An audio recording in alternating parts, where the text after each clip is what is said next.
Acción. Okay, Shalom. Shabbat Shalom to everybody out here. And Shabbat Shalom to everybody in here. Shalom. Hallelujah. Hallelujah. Shabbat Shalom to all of my family, as large as it is, and all of my friends, as short as that list may be. And Shabbat Shalom to all you brothers out there that pushing repentance in the name of Yahweh, in the name of Yahweh Shai, to the four corners of the earth.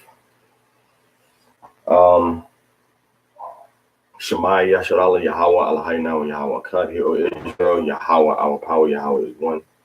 Yabarakakam Yahweh Bashem HaMashiach Yahweh Shai. Yahweh bless you all in the name of Yahweh Shai.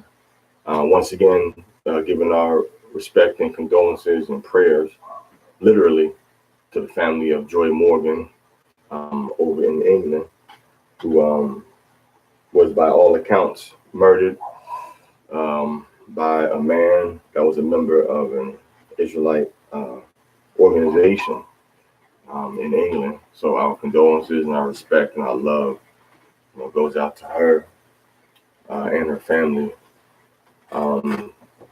Que Yahweh la tenga en su gloria. May Yahweh have her in his glory.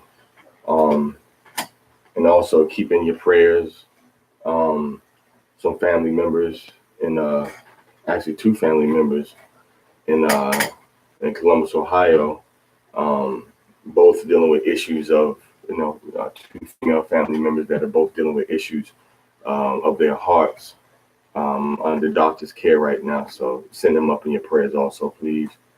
Also, please send some prayers up for the family of Shamar Aban Yasharala in Columbus, Ohio, again, to pray for his the birth of his newest addition to his family, that everything goes safe and smooth and healthy. Also send some prayers up, please, for the family of Juan Gonzalez in La Costa Chica, Guajiniquilapa, Llano Grande, for the passing of a man that I met a few years ago, the uncle of Adriana de la Rosa. Adriana, the brother's name is Tito Gonzalez Morga. So send some prayers up for that family as well. So it's a lot going on in Israel with those of us that are in the truth and those of us that are not in the truth. And, just that bad health and death is always knocking at your door. So, you got to know how to spiritually avoid and how to spiritually be prepared, for either one, so,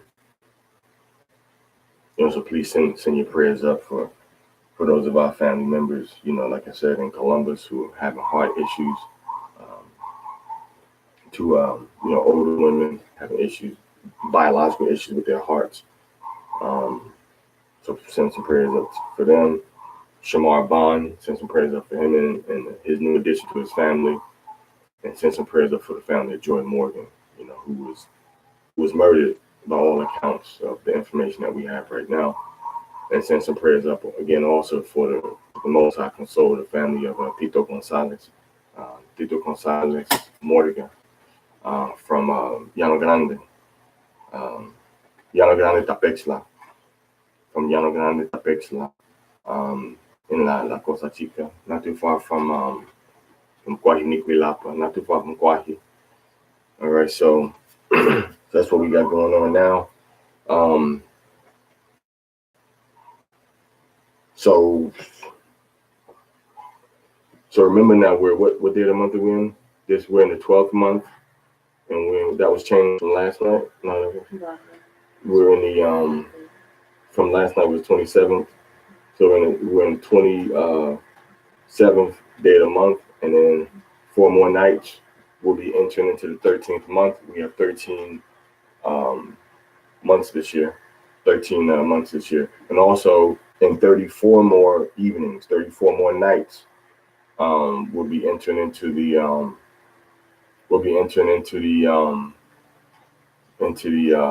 the new year of Abib. We'll be in the first constellation So we'll be entering a new concept. And if you need some Gentile months, the fifth day of the third Gentile month is going to be the next new moon at night. And the fourth day of the fourth Gentile month at night is going to be the beginning of the new year.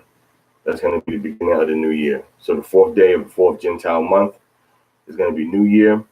And the fifth day of the third Gentile month, coming up in a few days, is going to be the beginning of the 13th month. We have 13 months this year because of the constellation. Remember, the constellation are your backdrop for all of your time. Your constellation are the backdrop for your months and for your years, in terms of where the moon is at in each constellation. Over going through all 12 of them in the 1 year cycle. And sometimes it lags in one. It sometimes appears in one constellation, twice. All right, and we have 13 months. There are other reasons also, but that's one of the reasons. All right, so we want to make sure. Can somebody write that on the board, please? Where we at now? What day of the month we have? It's also written inside the yellow notebook inside the other. And I forget which page it's on, so somebody can get that yellow, the small, el cuaderno chiquito amarillo. All right, so I think it was something else I wanted to announce to you all also.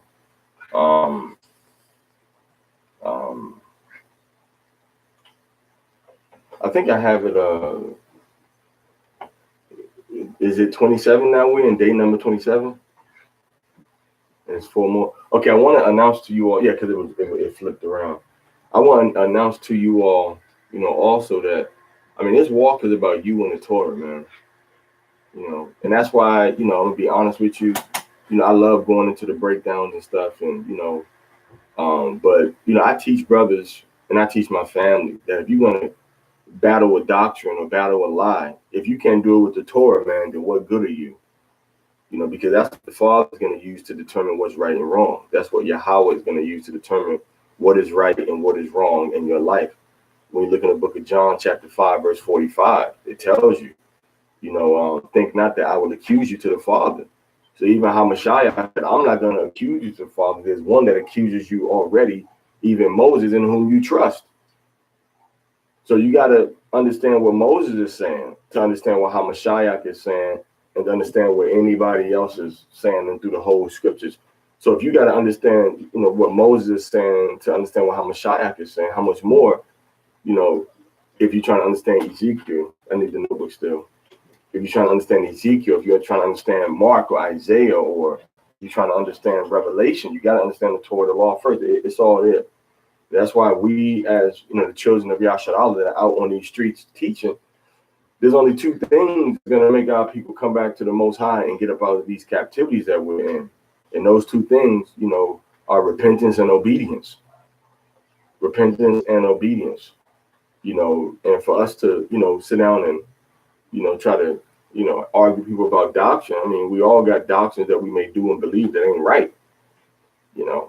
But so we kind of pick and choose. Well, this brother believed the new moon is this way, and this brother believed the Sabbath is this way, but we cool because he still believes he's an Israelite. Well, you got some people still trying to, keep Sunday, which is you're not supposed to keep Sunday, but by the same logic, now you're picking and choosing which time doctrines you want to accept and which time doctrines you don't want to, accept from our brothers and sisters. So you got to really dig into that law and keep that law and keep those commandments, man. There's no other way for our people to gather together under the Most High. All right. So Shabbat Shalom to you, Sister Eliora, Yah Israel, and Shabbat Shalom to you, Dawad, in Texas. We're all pray how Bashem Hamashiach Yahushua. Muchas gracias, amigo. Okay. All right, so write that down. Write down that we got 12 more. We got 12 months. We're in the 12th month. Be a 27th day. We got 4 days until the next new moon, and 4 more nights. We're gonna be in a whole new month, the 13th month, and we have 34 more sunsets On that 34th sunset, that's when we're going to be into the new year. All right. So I'm not here, I'm doing this to have a public record and accessible information to the people to understand the laws and the commandments of Yahweh. I'm not doing it for likes. I'm not doing it for views. I'm not doing it for fame.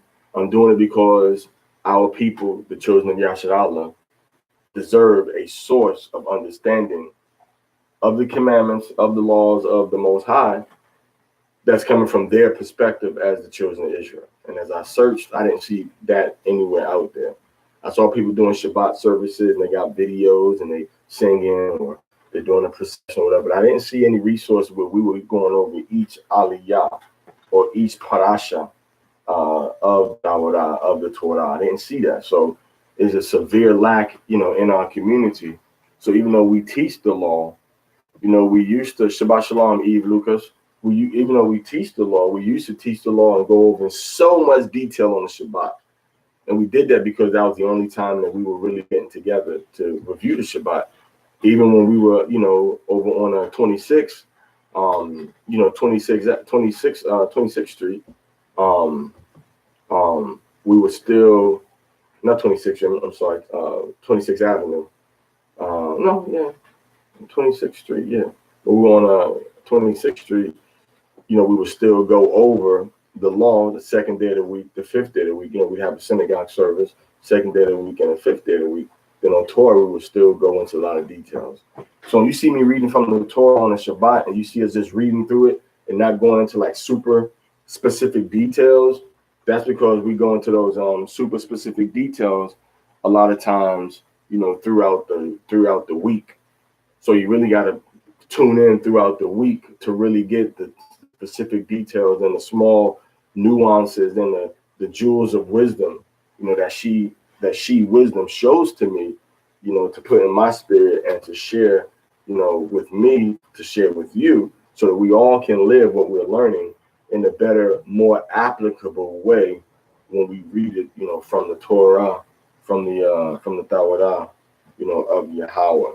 Once again, we're reading from the Stone Edition, Kumash, which has it has the Targum, it has Rashi's commentaries, and it has the Ibadiyat Hebrew, and it has the English. So we're coming from a reputable source in terms of the Hebrew and in terms of the commentaries, and it has the Targum in here.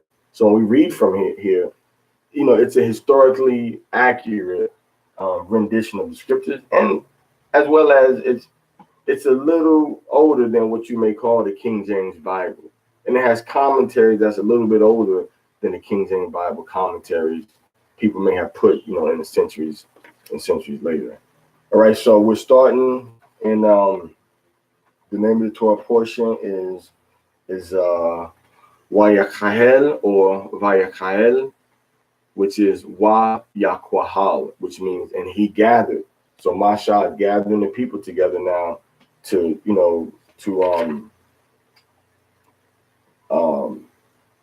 give some commandments from the Most High. So I'm going to start off by reading now once again, your portions, your division of the verses may be different because it's different in the Hebrew verses and chapters than in the English King James or the Reina Valera chapters and verses. It's different. All right. So the chapter and verse we're using is coming from the Hebrew Torah, the Hebrew first 5 books of the scripture. So I'm going to read Exodus chapter 35, verse 1 through 20. All right. So I'm going to start reading now. All right. So Exodus 35 or Shemot, or Shamuath 35 and 1. Yahweh Moses assembled the entire assembly of the children of Yasharallah. And he said unto them, these are the things that Yahweh commanded to do them. On 6 days work may be done, but the 7th day shall be holy for you, a day of complete rest for Yahweh. Whoever does work on it shall be put to death. You shall not kindle fire in any of your dwellings on the Shabbath day. Masha said to the entire assembly of the entire assembly of the children of Yasharallah, saying, this is the word that Yahweh has commanded, saying, take for yourselves a portion for Yahweh. Everyone whose heart motivates him or is lifted up in him shall bring it as a gift for Yahweh: gold, silver, copper, turquoise/blue, purple and scarlet wool, linen, goat hair, red dyed ram skin, takash skins, acacia wood, oil for illumination, spices for the anointing oil, and the aromatic incense, shoham stones and stones for the settings, for the ephod and for the breastplate. Every wise-hearted person among you shall come and make everything that Yahweh has commanded: the tabernacle, its tent, and its cover, its hooks, its planks, its bars, its pillars, and its sockets, the ark and its staves, the cover, the partition curtains, the table, its staves or stakes, staff, sticks, and all its utensils, and the showbread, the menorah for illumination, its utensils and its lamps, and oil for the illumination, the incense altar, and its staves. Staves is the stick or staff used to carry it. The anointment oil and the incense spices, and the entrance screen for the entrance of the tabernacle, the elevation offering altar, and the copper netting for it, its staves, and all its utensils, the laver and its bases, the curtains of the courtyard, its pillars and its sockets, and the screen of the gate of the courtyard, the pegs of the tabernacle, the pegs of the courtyard, and their cords, the knit vestments to serve in the sanctuary, the sacrament vessels of Aharon, the Kohen or the Cohen, the Kahan, the priest, and the vestments of his sons to minister. The entire assembly of the Bnei Yisrael, or the Banya Yasharallah, left Moses' presence. All right, so short review. The Shabath day is every seventh day, all right, from creation. And right now we're in the Shabath day. The week always has 7 days. So when we go, Allah Bayat Gamal de Laf Ha'al Wa Zayan, the week always ends here. All right, always ends on the seventh day. And then it always starts again on day number 1. Has nothing to do with the moon. It's not connected with the cycles of the moon. It's only evening and morning, as we see clearly from Genesis chapter 1. Also, when it says you shall not, when it says for us not to kindle any fire on the Shabbat day, remember that word there is ba'ir. It says la'ah da ba'ir wa. Ba'ir means that you're using that fire and something is consuming that fire. So in other words, you have you have the fire being used for. So in other words, it's not talking about using the fire, for heat. It's talking about you're using the fire for some other kind of purpose. You're using the fire to do something else with the fire other than cook. Other than you may be cooking, or you may be boiling some tea, or you may be heating up some food with fire. We're not supposed to do that on the Shabbat. Notice that when Yahweh had the people coming, it was every person whose heart had lifted up in them to do something, whose heart had lifted up in them to help out with this work that was being done for tabernacle. You didn't have to press people or twist people's arms. They brought gold, silver, copper, and then all of the fine dyes. The dyes were powders that were used that came from natural sources. All right, and they were worth as much as gold. A lot of these powders were worth as much, as gold was worth. Everything else is pretty, straightforward, pretty clear. So we're gonna call it the next reader to read Exodus chapter 35, verse 21 through 29. All right.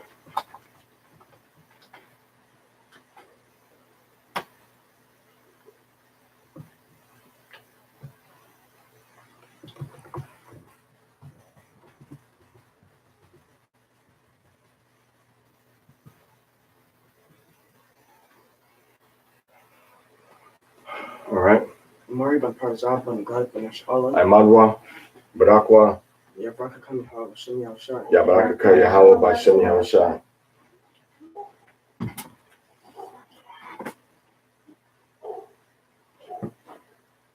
Exodus chapter 35, verse 21 to 29.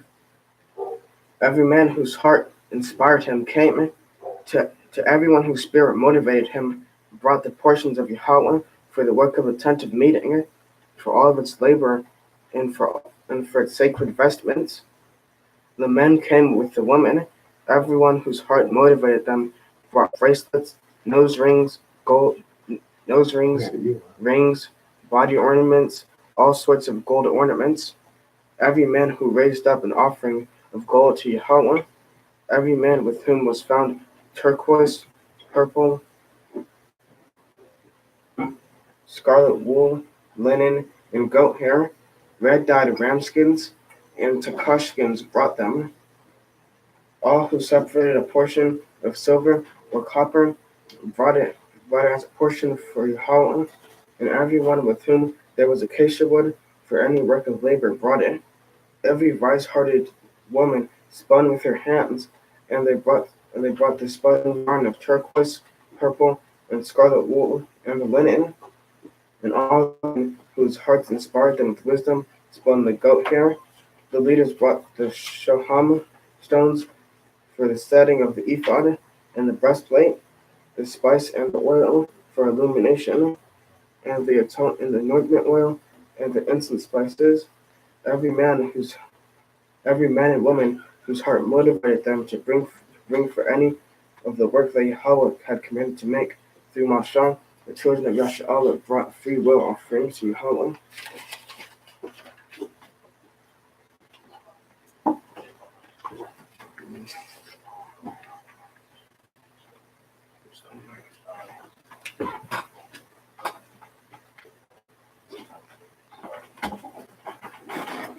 Arash Amar Parzab and God Anshala. Amaka, Barak, Yabraka Kami Hawa Bashem Yavshai.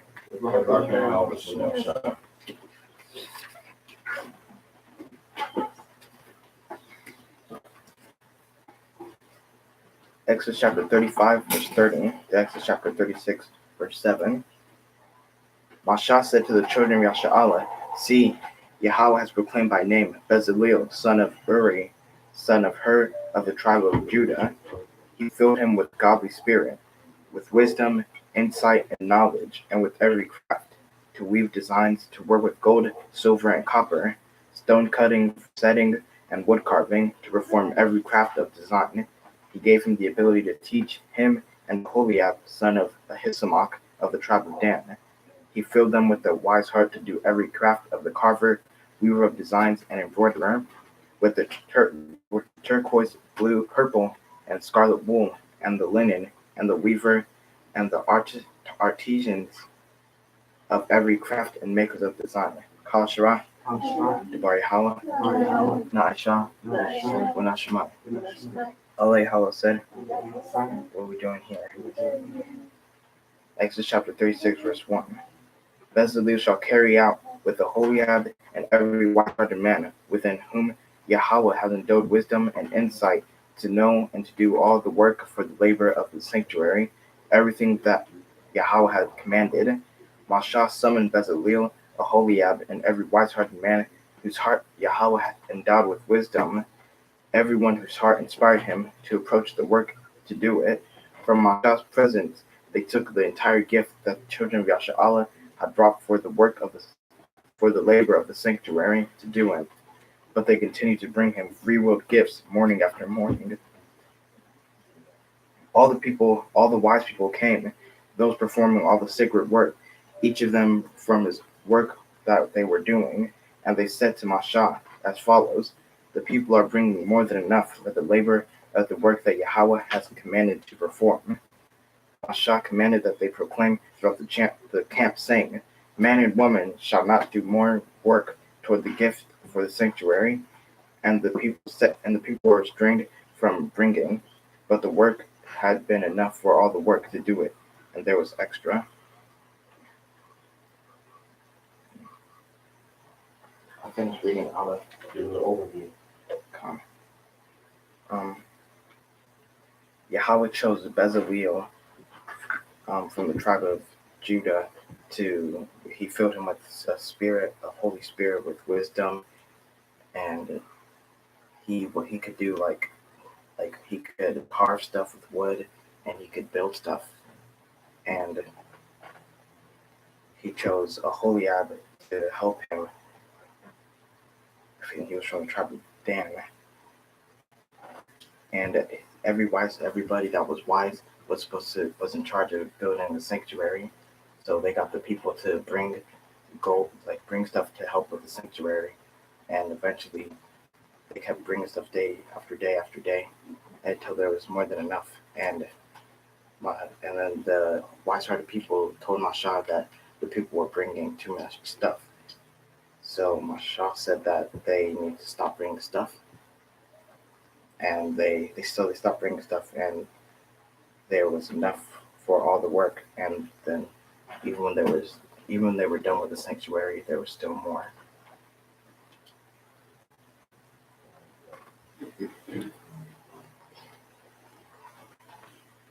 Like overabundance. All right. Torah banza yatan banga banga shala. Amadwa, Rock. Yabrakam Yahweh Hashem Hamashiach Yahushua.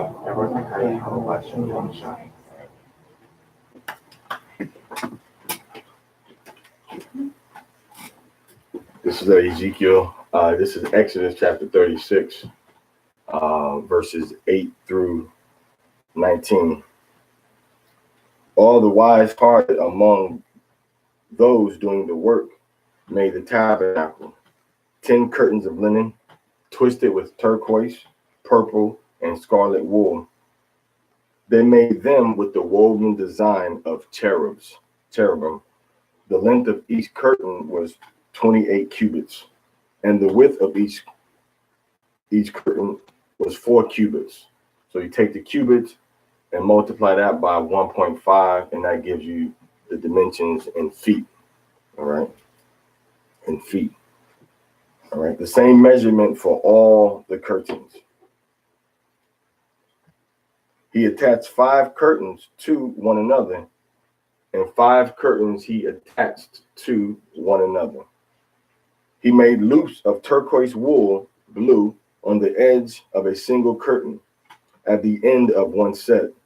So he did at the edge of the outermost curtain on the second set.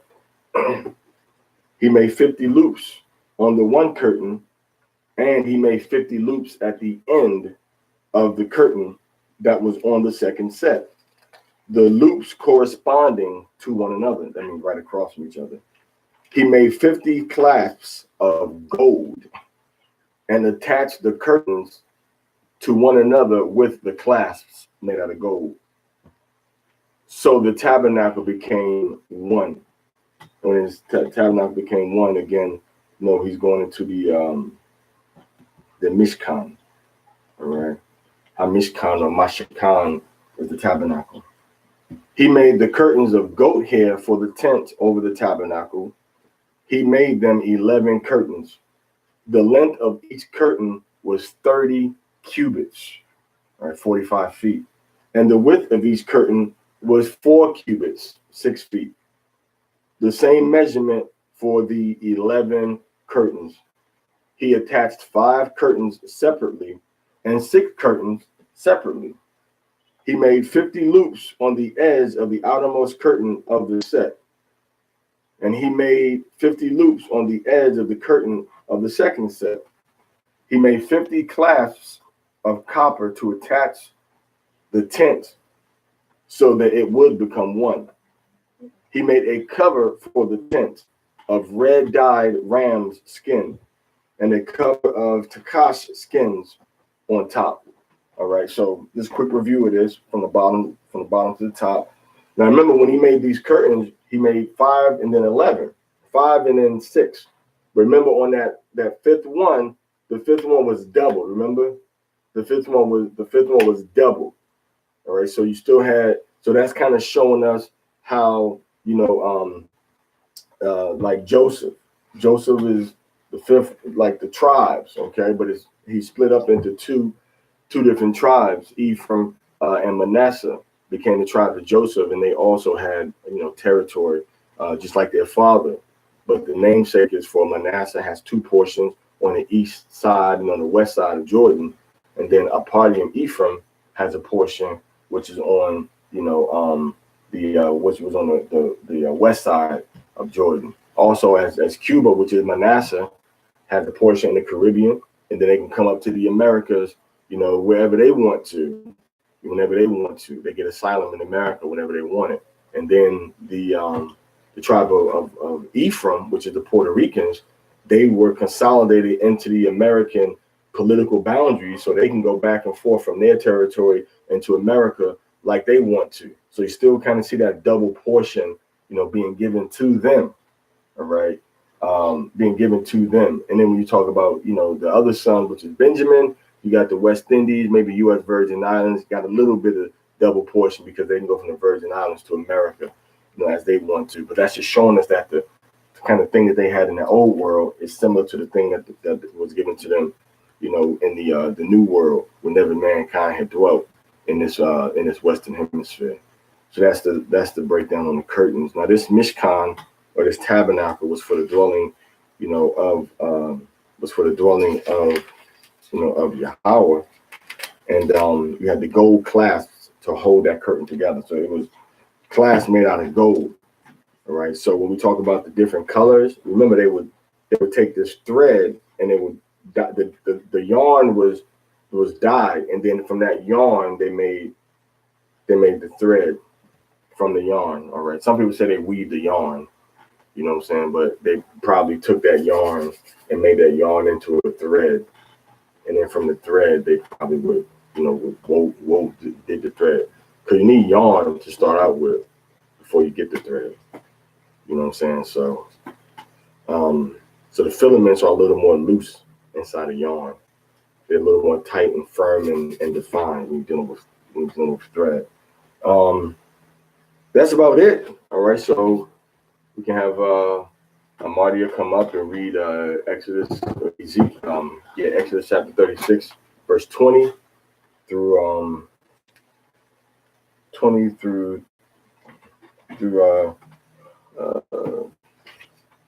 37, 16. All right.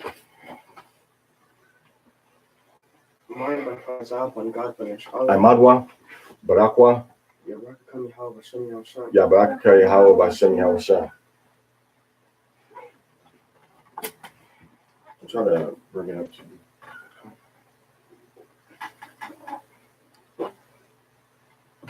Chapter 36, verse 20 to 37, 16.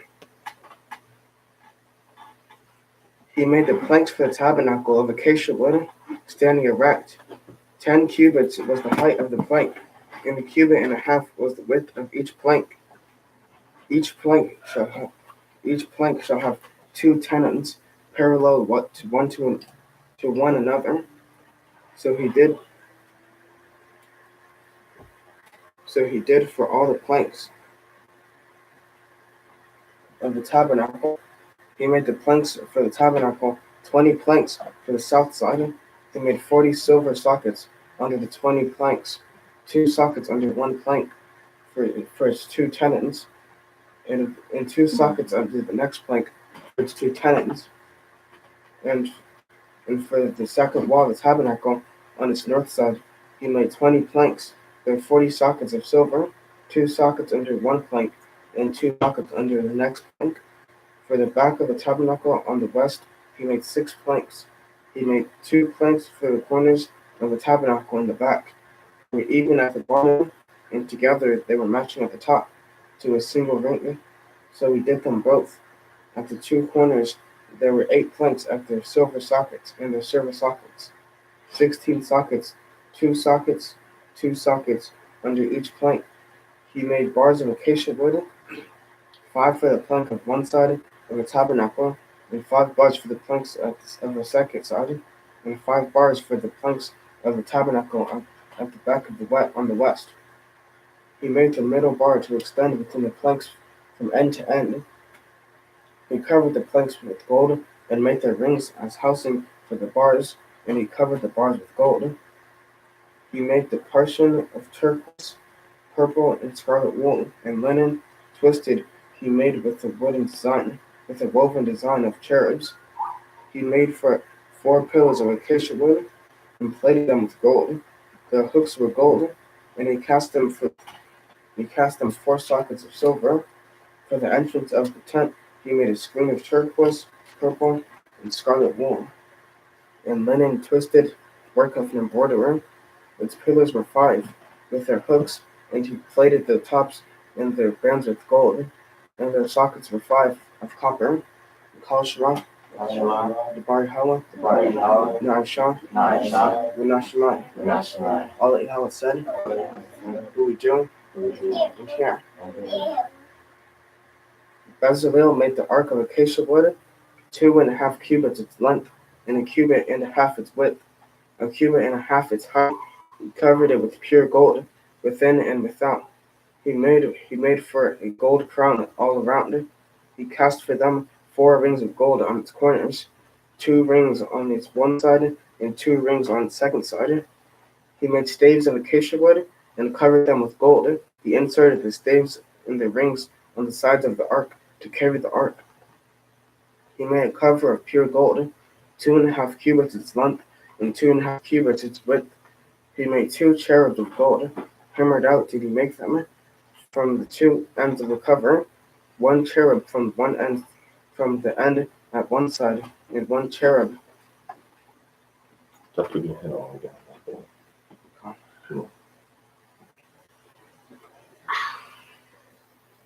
from the 2 ends of the cover, 1 cherub from the end at one side, and 1 cherub from the end at the other. From the cover did he make the cherubs. From its 2 ends the cherubs were with wings, spread upward, sheltering the cover with their wings, with their faces toward one another. Toward the cover were the faces of the cherubs. He made the table of acacia wood, 2 cubits its height to its length, and 1 cubit its width, and 1.5 its height. He covered it with pure gold, and made for it a gold crown all around it. He made for it a molding of 1 handbreadth all around it. He made a gold crown for its molding all around it. He cast 4 rings of gold and placed the rings on the 4 corners of its 4 legs. The rings were opposite the molding as housings for the staves to carry the table. He made the staves of acacia wood and covered them with gold to carry the table. He made the utensils that were on the table, its dishes, its spoons, its pillars, and its shelving tubes, with which it was covered of pure gold.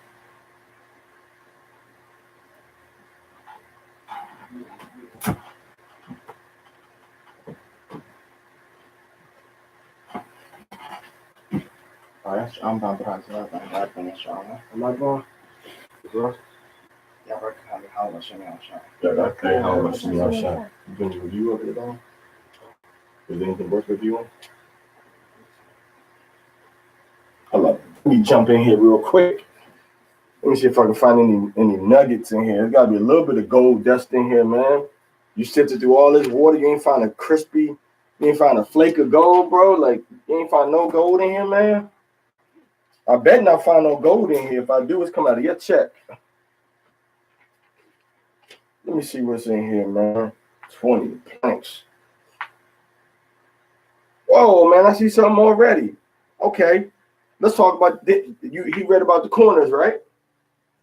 Okay, let's break down these corners, man. Let's break down the corners. What did the corners have to be? What did they say the corners were? How were the corners? Anybody remember? Any of you Akim remember? How were the corners? In other places we read that it says they were matching at the top to a single ring, so he did to them both at the 2 corners. So there was matching at the top, and they were matching at the bottom. That means that every single piece of wood had to be what? Had to be what? Better word. Not just the same size. Same size, correct. What else? Same shape. What else? Give me a better word. A way even better word. Everything had to be what?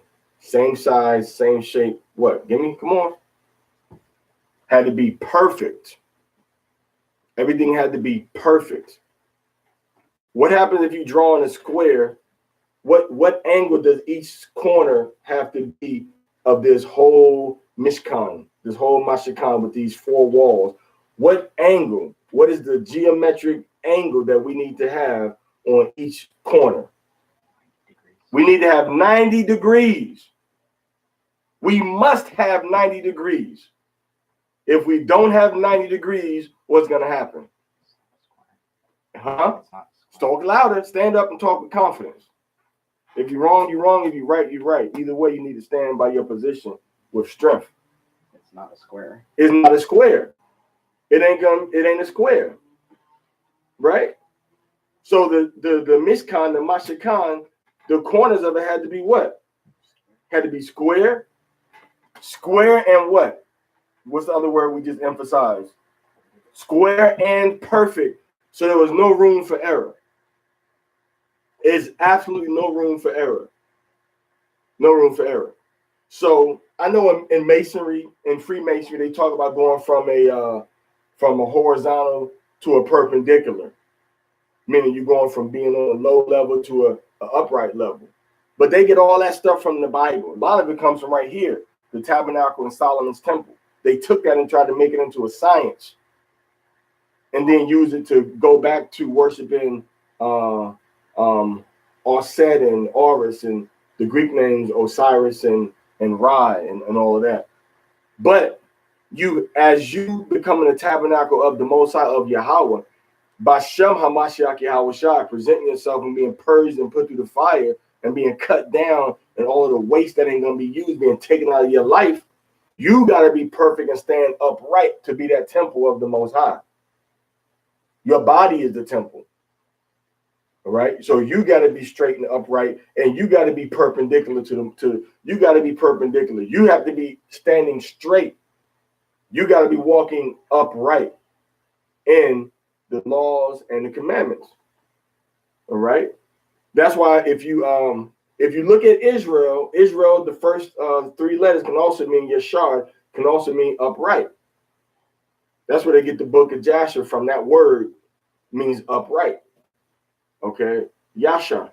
But Yashar Allah means he is a prince of the power. But Yashar means upright. It's a verb that means upright. So we got to be upright when we're doing this work, when we're doing obedience and serving Yahweh. See, I'm not just talking about doing the work. We got to be upright in our lives, behind closed doors, when we're in the bed, when we're on the toilet, when we're walking on the street, when we're in the bathtub, in our brains, in our minds, in our cars, in our walk, in every aspect of our life. We got to be upright and honorable to Yahweh. If not, the Most High got a lake of fire waiting for us. So that's why we got to emphasize the angles of those corners, which also takes us into what? What is it called in geometry when you make sure that you have two sides and you want to make sure those two sides are level and the same, that they're in a perfect shape? How do you do that? All right, you got the Pythagorean theorem, right? Which is what we use as children of Yasharallah, and also the Egyptians used that, which Abraham taught them a lot of those different. He fine-tuned a lot of the science and math that they had. So the theory is simple. A squared plus B squared should equal C squared in the measurement. So if you got this tabernacle that's supposed to be 100 cubits and then 50 cubits, right? It was 100 cubits and 50 cubits, right?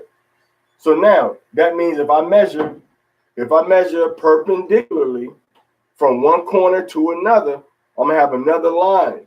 That means that line should equal the sum of the other two sides, all right, of that right angle. The 50-degree side, the 50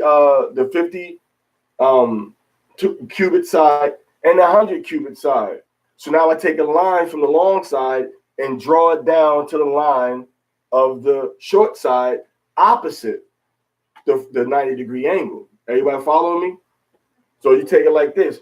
Here's 50, here's the 50 side, and here's the 100 side. So what I do, I take a string and I'm gonna measure from here to here. If this is 50, okay, and this is 100, all right. So what I'm gonna get is gonna equal to, a squared plus b squared. It's gonna give me c squared, all right. So you got to take 50 cubits squared, all right, which is gonna give you what, 2,500, right? And then you got 100 cubits squared, which is 100 times 100, which is gonna give you 10,000 cubits, right? So that means that the distance right here is going to give me, is going to have to give me 2,500 cubits plus 10,000 cubits, right? Which is going to give me 12,500 cubits, right? So it's going to give me 12,500 cubits. That's what it's supposed to give me, all right? Then I got to take that and give me the prime from off of that root, all right? Because the square root is going to be the square root is going to be what number is it squared from? All right. So if I got 4 square, if 4 squared is going to be 16, but what's the square root? It's 4, right? So now I got to get the square root of that number. All right. Got to get the square root of that number. So now I'm gonna do my measurement first. You see. Now if you do let's say you got if you do 10,000, all right. If you do 12,500, the square root of it, all right. If you somebody out there who got the answer, who got the answer, who got the answer, who got the answer, all right. Who got the answer? Anybody got the answer? All right. So now this is what this is. So this is what. That's why we had Batazal Allah. That's why we had Bezalel. Because he went, oh man, that's wrong. You got to move the decimal point over to the place. Then you got to get the x. You got to make sure you forgot the exponent. All right. So you got 100 cubits times 100 cubits, right? That's your square. So it's 10,000, right? Square feet. Right? Got that? Not 10,000 square feet, but that's going to be 10,000 cubits, all right? And then you got 50 cubits times 50 cubits. That's going to give you 25 cubits, right? 2,500 cubits. So 2,500 cubits plus 10,000 cubits is 12,500 cubits, okay? So now, let's do 12,500. All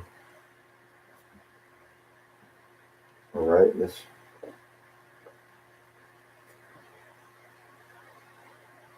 get that.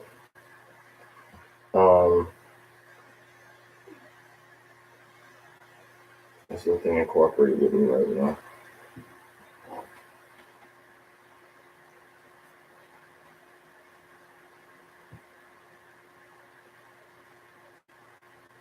Let me get this answer for y'all.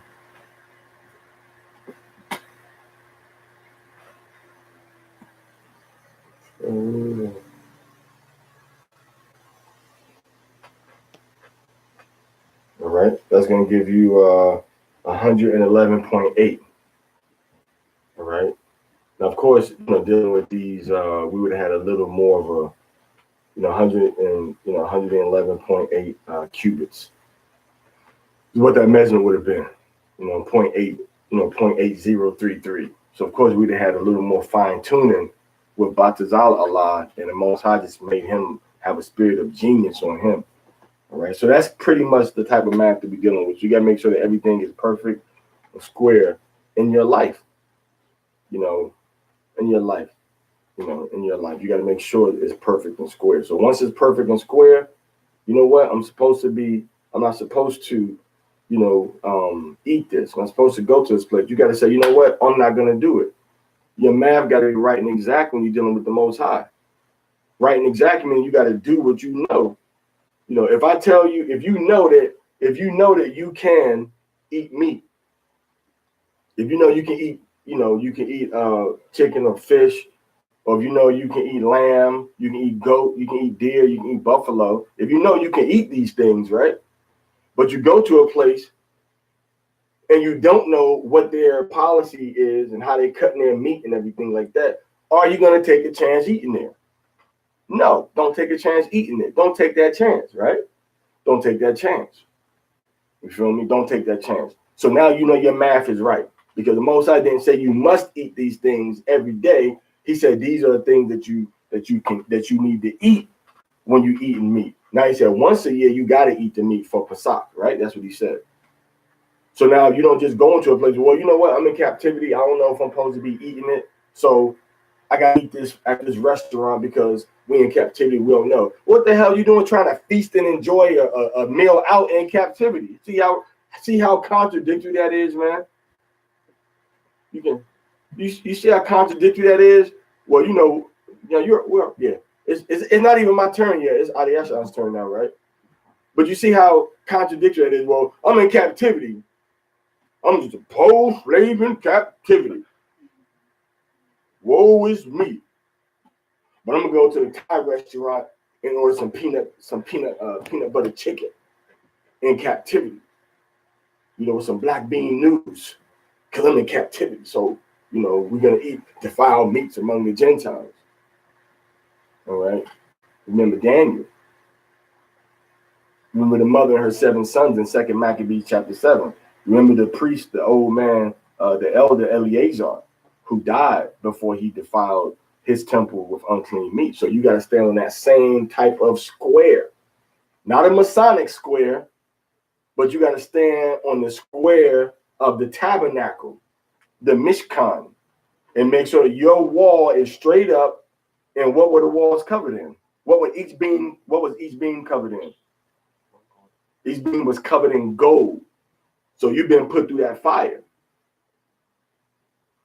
You was put in the fire. And what happened? What was on the side? What did they do on the sides? On the side. They had the mortise on the side, right? The little holes that were cut out. So you can put a peg in there and then link it up to another beam, right? So now you know how to love and deal with your brother, so y'all can stand shoulder to shoulder, side by side. But if you like this, and the guy beside you is like this, you're going to pull him down. You're going to pull him down. That's going to cause the wall to lean whatever direction you leaning toward. And it's going to fall. The wall going to fall down now. See, the Most High showing us in these things at the tabernacle because he knew that we were going to become the ones that were going to be the manifestation of his will on the earth. So we looking at this and we also seeing what do we need to do inside of us to make our temple upright, to cover our wall with gold, to make sure that our menorah is filled with oil. And the oil representing, of course, the anointing. You see? So now, let's come out of your check. So now verse 1 through 16, chapter 37. What do we got here? We got the ark. All right. The ark represented the presence and the glory of the Most High. It had the 3 things inside of it: Aaron's rod, it had the manna, and then it had the 2 tablets of stone that had the 10 commandments, the 10 words written on the front and the back. All right. So that's that for that. We're not going to go into too much more. Again, if you want to get the fine details of the Torah and of the different sections that we're taking turns reading, we review each and every one on the weekdays. Every day of the week, there is a Torah class on here. Whatever medium you're watching me right now, we have a Torah class every day right here, where I go into more details and bring out Hamashiach, bring out the will of the Father Yahweh, and bring out wisdom, bring out more history, as it pertains to our people. All right, as it pertains to our people, and as it pertains to our salvation as a nation. All right, so 37:16. You want to say menorah? Not yet. Okay, menorah's coming up next. The acacia wood. We talked about the acacia wood, right? The gum acacia, the acacia gum, the gum arabic, the acacia gum. We talked about the biting, the stinging ants from the thorns. We talked about the ethylene that the tree emits, for the animal. We talked about the sweetness of it, and then those. Don't forget the hollow thorns. Hollow thorns. Ants live inside of them, and you get pricked by the thorn, and you get pricked by the ant. And the Most High Yahweh, He made it like that. And it can survive in dry desert conditions. The wood is very dense and very strong. So basically bug-proof, waterproof, all right, decay-proof. So it's the perfect wood to use as a medium to building a structure that you're going to be taking through the desert that can last. And remember, everything was fit together so it could break apart for transportation. Same thing. We come together, learn and study, then we break off. You go to the Eastern Hemisphere. I go to the Southern Hemisphere. You go to the Northern Hemisphere. I go to the Western Hemisphere, and we spread the truth of Yahweh, Yahweh Shai, Yahshua, and repentance and obedience to the Torah throughout all of our brothers of the diaspora. But it's got to come together as that body first and see what we're going to do, which is the framework of Zephaniah 2:1 of gathering together. The framework, Bezalel, Moses, and Aholiab, right? The tent of the Father, all right? Aholiab, and Bezalel, Batazal Allah, in the shadow of Yahweh, had to get together with Moses, Masha, drawn out. They got together and said, this is what we're going to do. And then everybody else was included in executing that program. That's what the scriptures call for. Zephaniah 2:1. Gather yourselves together. Yea, gather together, O nation I desire. The first gathering is a gathering of those that are executing the project. The second gathering is of those that are going to execute the project, those that, are executing the project and participating in the execution of the project. So there's two gatherings that actually take place in Zephaniah 2:1. Neither one is by force. Neither one is by force. Every one is going to be by people that are going to be not being compelled, but going to be gathered together for the purpose of Zephaniah 2:1. So, Adiyashan, you got a salute in already? Yeah, I think we did. All right, so it's your turn to go and do what? Where you at? 17 through 29, right? All right, ready for you.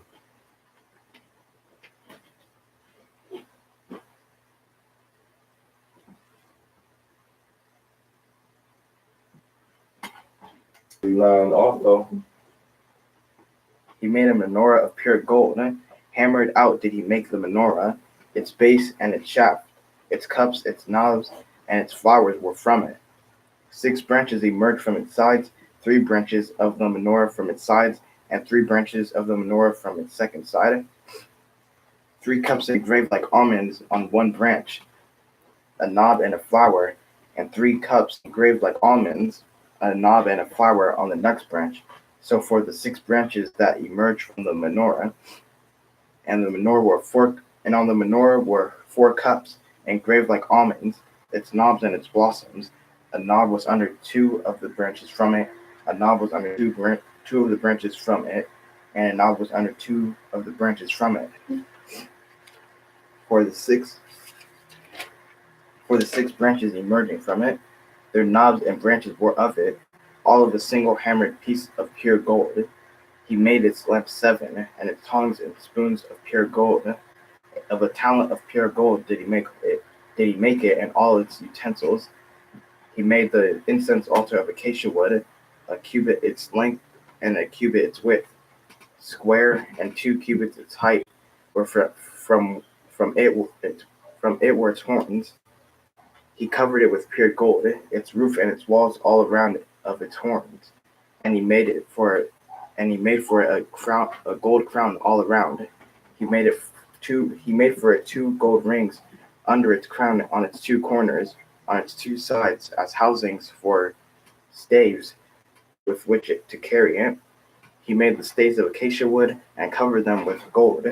He made the anointment oil holy and the incense spices pure, a perfumer's handiwork. Kashara, the Vayak'hel, Naisha, Wanashamai. All they Yahweh said, All the Yahweh said, what we do in here. what we do in here, breaking up menorah and the gold, the menorah and the gold and the oil and the seven and everything, 7 branches and wisdom and the Sabbath. Let us understand. So there was the menorah is like a lamp. It's like a tall lamp, and it had seven like branches coming out of it. 3 branches on one side and 3 branches on another side, and then 1 branch coming from, and 1 branch coming up in the middle. And there's 7 branches, like the 7 days of the week, and the 7 pillars of wisdom. And then it was made of pure gold, and it was beat. And then there was it had almonds on it, and then like flowers made of gold. What does the 7? What's the what in the scriptures is that is bright and links up with 7 also?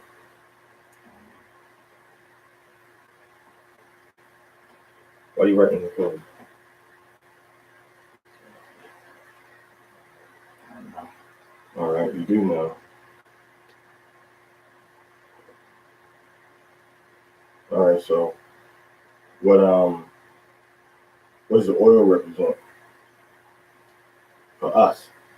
And in the scriptures with Aaron and them. Anointing. Okay. And what about the gold? What's the gold represent? Value and appreciation, but before the value and appreciation, what has to happen to the gold? That's put in the fire. Putting fire has to be, and what happened to it to get it like it is? You have to beat it. They have to beat it. So explain that. How does that relate to anything? You have to get put through the fire. Okay. You have to get put through the fire in order to like beat your spirit down into holiness. And you have to get anointed with the oil. And also from the spirit. So why you gotta beat your spirit into holiness? Because you can't just because that's how you get it like stuck into you. Like you have to get stuck into. So but why are you beating something in, or are you beating something out? Both. What are you beating out?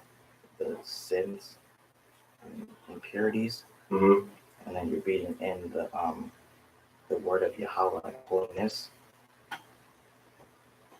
Okay. What does it say? As the golden candlestick, so is the light of a woman. You familiar with that proverb? In Ecclesiasticus, it compares a woman in the ordering of her house to the brightness of the candlestick of the menorah. All right. All right, my turn now. All right. Kabla ban Zayatan, ban Gad ban Yashrala, Amano, Rock, Yabakam Yahweh Bashem Hamashiach Yahushua.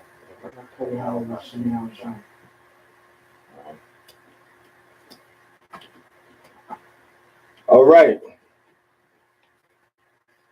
Exodus chapter 38, verses 1 through Ezekiel.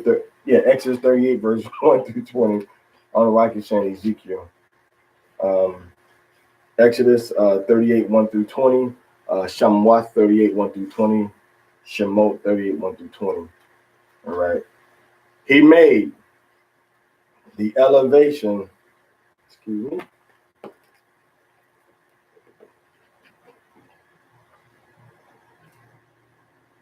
All right. He made the elevation offering altar of acacia wood, 5 cubits in length and 5 cubits its width. All right, 7.5 by 7.5 feet. Square. See, there's a word again, square. And 3 cubits its height, 4.5 feet.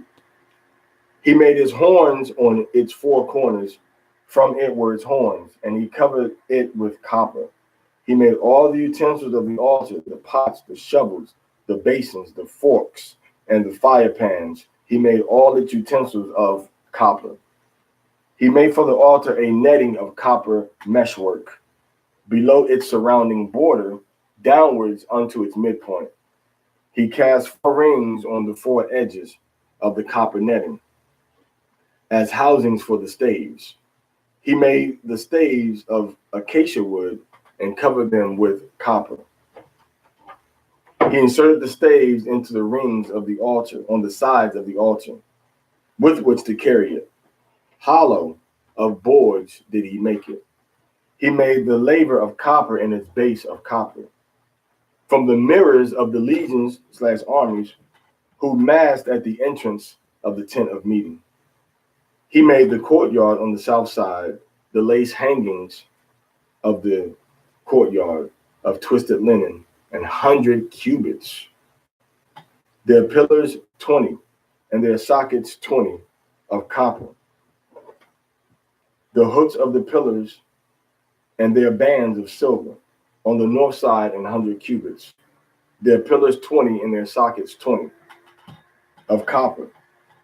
The hooks of the pillars and their bands of silver on the west side, lace hangings of 50 cubits.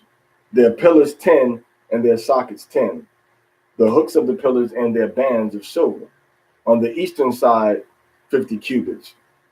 15 cubits, lace hangings at the shoulder, their pillars 3, and their sockets 3, and at the second shoulder on either side of the gate of the courtyard. 15 cubits, lace hangings, their pillars 3, and their sockets 3. All the lace hangings of the courtyard around were of twisted linen. The sockets and the pillars were copper. The hooks of the pillars and their bands were silver. The plaiting of their tops were silver. They were banded with silver. All the pillars of the courtyard. The screen of the gate of the courtyard of embroidered work of turquoise blue, purple, and scarlet wool, and twisted linen. 20 cubits its length, and the height in width was 5 cubits, corresponding to the lace hangings of the courtyard. Their pillars 4, and their sockets 4 of copper.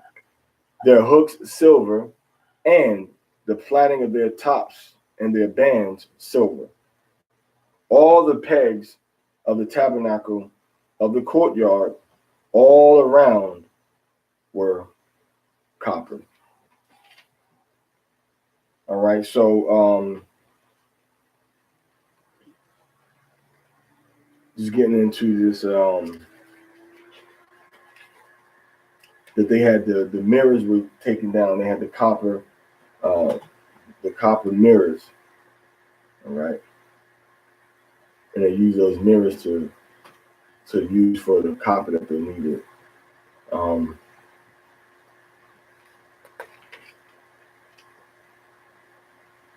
right, so that's pretty much it for the Torah reading. All right, next we can go to the Haftarah, which is 2 Kings chapter 11, verse 17, through chapter 12, verse 17. All right, so two.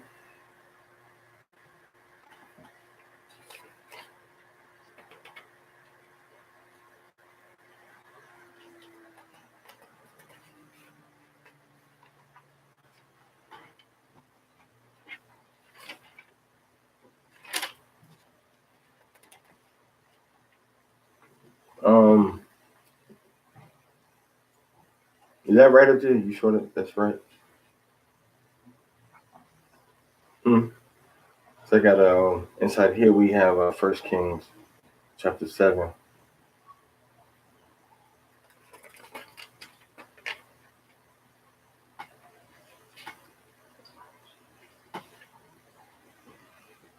Why do they have that? That's not like an Ashkenazi or Sephardic or Mizrahi reading.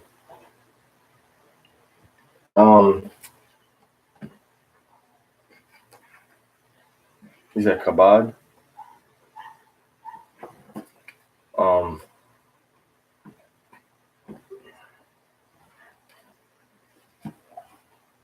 Where'd that come from? Well, this is the one that Yahushua posted inside the different groups, so I assume that he got it from TorahPortion.org. TorahPortion.org is Luke, right?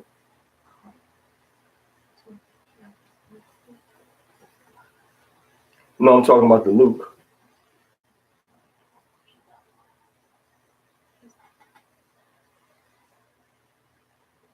Well, right here, yeah, it's 2 Kings 11 verse 7 through it's 2 Kings 11 verse 7 through 2 Kings 12 and 17. Then we got Matthew 12 verse 1 through 13, right? That's what I got right there. So if we go into that Exodus 38, we're going to that Exodus 38, man. That Parasha is yeah, but I got First King 7 in here also with Solomon. Right, what is that? You got First or Second Kings? Verse chapter 11. This one right here. Well, Yahushua had 2 Kings 11:17. And that's from TorahPortion.org. All right, so we'll go with that. We'll go with 2 Kings chapter 11, verse but he has it's verse 7 or 17. 17. All right. Oh, Yahushua, you got 7. All right, so okay, 7. I might even. All right, so I'll go ahead and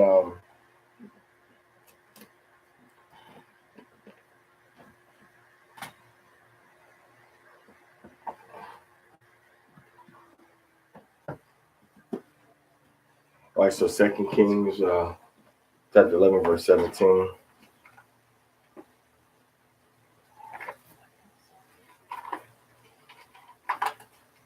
Second Kings 11, 7 or 17. 2 Kings 11:17 through 12:17. That's pretty easy. 11:17, 12:17.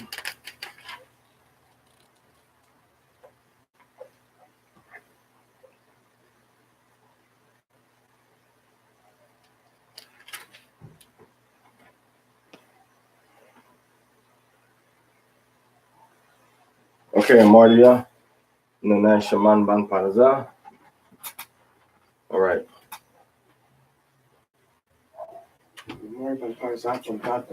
Amadwa, Barakwa. Ya Baraka Kau, Yahweh. Y'all don't be counting nobody, y'all be coming and going on. I'm not gonna do it when I go. Okay, when y'all go, y'all go.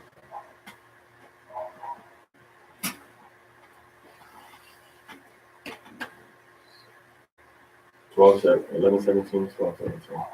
2 Kings 11:17 to 12:17. It's right there. What's the yeah, that's the English and this is the Spanish. I mean, Spanish.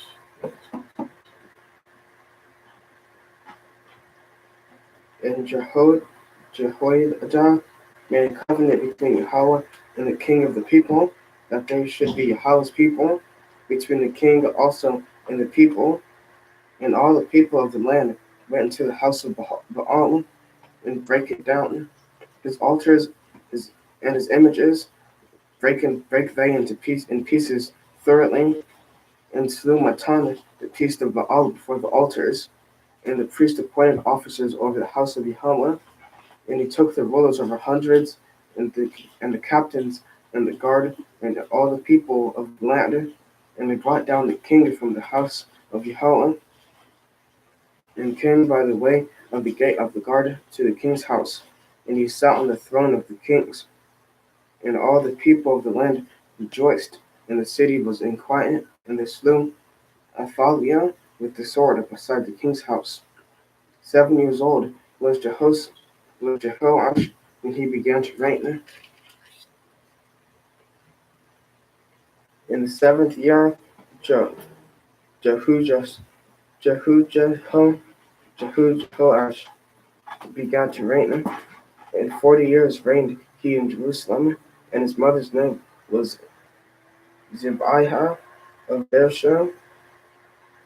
And Jehoash did that which was right in the sight of Yahweh in all his days, wherein Jehoiada the priest instructed him. But the high places were not taken away. The people still sacrificed and burnt incense in the high places. And Jehoash said to the priests, all the money of, of the dedicated things was brought into the house of Yahweh, even the money of everyone that passeth the account, the money that every man is set, and all the money that cometh into any man's heart to bring into the house of Yahweh. Let the priests take it to them, every man his acquaintance, and let them repair the breaches of the house, wheresoever any breach shall be found. But it was so that in the 3 and 20th year of King Jehoash, the priest had not repaired the breaches. For Jehoash said unto them, why repair ye not the breaches of the house? Now therefore receive no more money of your acquaintance, but deliver it for the breaches of the house. And the priests consented to receive no more money of the people, neither to repair the breaches of the house. But Jehoiada the priest took a chest and bored a hole in the lid of it, and set it beside the altar on the right side, as one cometh into the house of Yahweh. And the priests that kept the door put therein all the money that was brought into the house of Yahweh. And it was so, when they saw that there was much money in the chest, that the king's scribe and the high priest came up, and they put up in the bags, and told the money that was found in the house of Yahweh. And they gave the money, being told, into the hands of them that did the work, and at the oversight of the house of Yahweh. And they laid it out to the carpenters and builders, and wrought upon the house of Yahweh, and to masons and hewers of stone, and to buy timber and hewed stone to repair the breaches of the house of Yahweh, and for all that was laid out for the house to repair it. Howbeit they were not made for the house of Yahweh bowls of silver, snuffers, basins, trumpets, or any vessels of gold or vessels of silver, of the money that was brought into the house of Yahweh. But they gave that to the workmen, and prepared therewith the house of Yahweh. Moreover, they reckoned not with the men, into whose hand they delivered the money to bestow it on the workmen. They dealt faithfully. The trespass money and sin money was not brought into the house of Yahweh. It was the priest. Then Hazael, king of Syria, went up and fought against Gath, and took it. And Hazael set his face to go up to Jerusalem.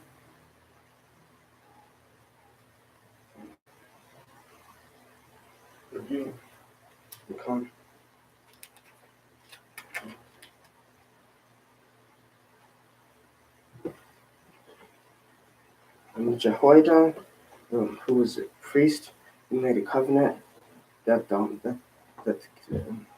with the king and the people that lived in the land, and that they were going to be Yahweh's people. And then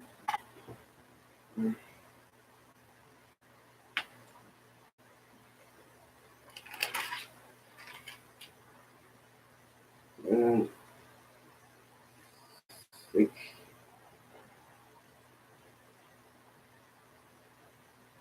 and Jehoash was 7 years when he became the king, and he did what was right. That he did what was right in Yahweh's eyes. And then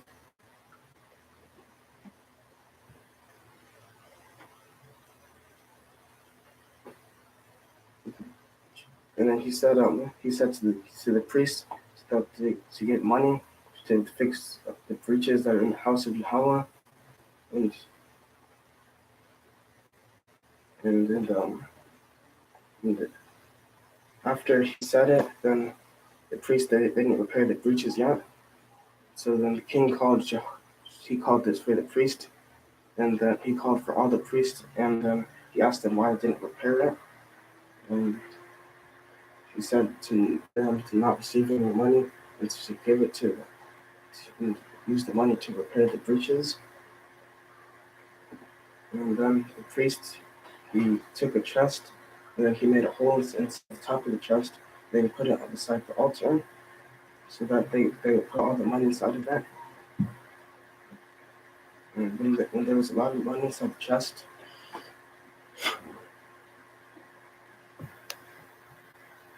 they gave the money to the people that did the work to fix it. So, so it wasn't no building fund that they just used the money for whatever they wanted to use it for, you know. So the money was the money. You finished? You kind of. Well, it's gonna be your turn, man. I guess sounds next. So yeah, so we see that they all came together to put the money, put the funds, and the funds were given to the people that needed the money to repair and do the work, you know, for the temple, man. So the Most High is very particular, and He wanted this done, in a special way, and they did it that way. And when they did it, the people still had accountability for what they were doing. So you Israelite leaders out there, priests, teachers, whatever you want to call yourselves, you got accountability to the people for what you're doing with that money you're asking them for, man. You can't be asking people for money and then you're gonna do what you want to do with it, and nobody's gonna. So my suggestion, especially to the elder of Torah and law enforcement, is to have all these so-called Israelite organizations, camps, and schools to start. We have to start giving an account for what's happening with our money and what we're doing with the money, and can we use it a little more effectively? Can it be done a little more responsibly?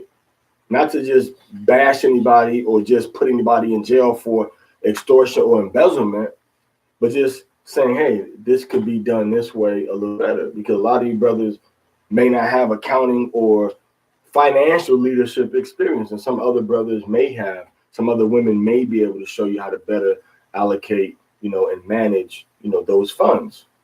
So that's something that we have to look at and consider also, because we see that there was a tight ship being ran by the Most High.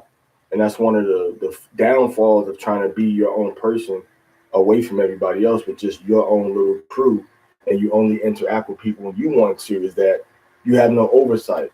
You basically can do, whatever you want to do, whenever you want to do it, and nobody else can tell you anything, and nobody else can make you, give an account. Those days need to change in Yasharallah. For brothers crooked, for brothers stealing, and brothers misusing money, that's Yahweh's sheep. The people, those men that you're supposed to be over, they not your sheep, bro. They're Yahweh's sheep. And if you're taking money from them and you're using it for yourself to do stuff and to buy stuff, they got nothing to do whatsoever with the basic necessities and the spreading of this truth and salvation and repentance and obedience to the four corners of the world, man, whichever part of the world you find yourself. If you're using that money for purposes other than that, then you need your butt whooped, man. You need your butt whooped, flat out. Because the Most High always talks about people misusing the sheep, and you can't be pimping the people, try to get them locked into your zone because you know the Bible. You know what I'm saying, Kaya? And then you teach them the Bible, then you say, oh, by the way, you got to give me money. You got to give me money. All right, money for what? Especially a lot of you brothers don't even got no place where you meeting at. What the hell you need money for? You making videos on the street and videos at a brother's house. What the hell you doing with this money that you getting from all of these men every week, sometimes every couple of weeks, every month? What are you doing with this money, bro? You living off the people? You trying to raise money for what? For what? You ain't donating no money to the to the summit. I know for sure. Right? Because pretty much Matatwa and Banyamin was the ones in charge of the money for the summits, and the offerings and donations came in, but then the elders that's hosting the summits and stuff had to go into their own pockets. All right. So all you brothers got your names associated with different stuff, but when you got all this money that's coming in, you know, Israel ain't seeing that money. You seeing that money. That money ain't going toward doing the work of the people. It's going to do your work for you personally. The men have still got to buy their own transportation. They still got to buy their own housing. They still got to buy their own food. And they give you money. You niggas is wicked as hell, man. You know, a bunch of fake, phony ass niggas, man. Excuse my language. But the shit just really just pisses me the hell off, man. Because y'all niggas get up here talking about the Bible and we Israel and we Yasha'Allah, and you exploiting people, man. You exploiting. In all my years of teaching this truth since 1994, you can accuse me of a lot of stuff, but you can't accuse me of never exploiting or robbing or misusing or misappropriating nothing. You could ask me, you could put me under oath, my family, my wife, brothers that know me. We ain't never misappropriated nothing, man. We ain't never used no money for our own personal gain, our own personal, I got this money now, I'm going to go out and buy me some fabric to make me a nice garment for the Passover because I'm one of the elders. So, yeah, I'm entitled to this. You ain't entitled to ish. You ain't entitled to speak pig Latin. You ain't entitled to itche. You ain't entitled to itche. Okay? So I'm telling you, we're getting a lot of reports that a lot of you brothers are exploiting our people, man. And it ain't cool, man. It ain't cool. Now, if you out there, if you really, really, really doing stuff, man, and if you coming with that fire, I mean, you come with that, bro, look what I found, bro. You come with that fire. You know, you really, really teaching the people stuff that we can use, man.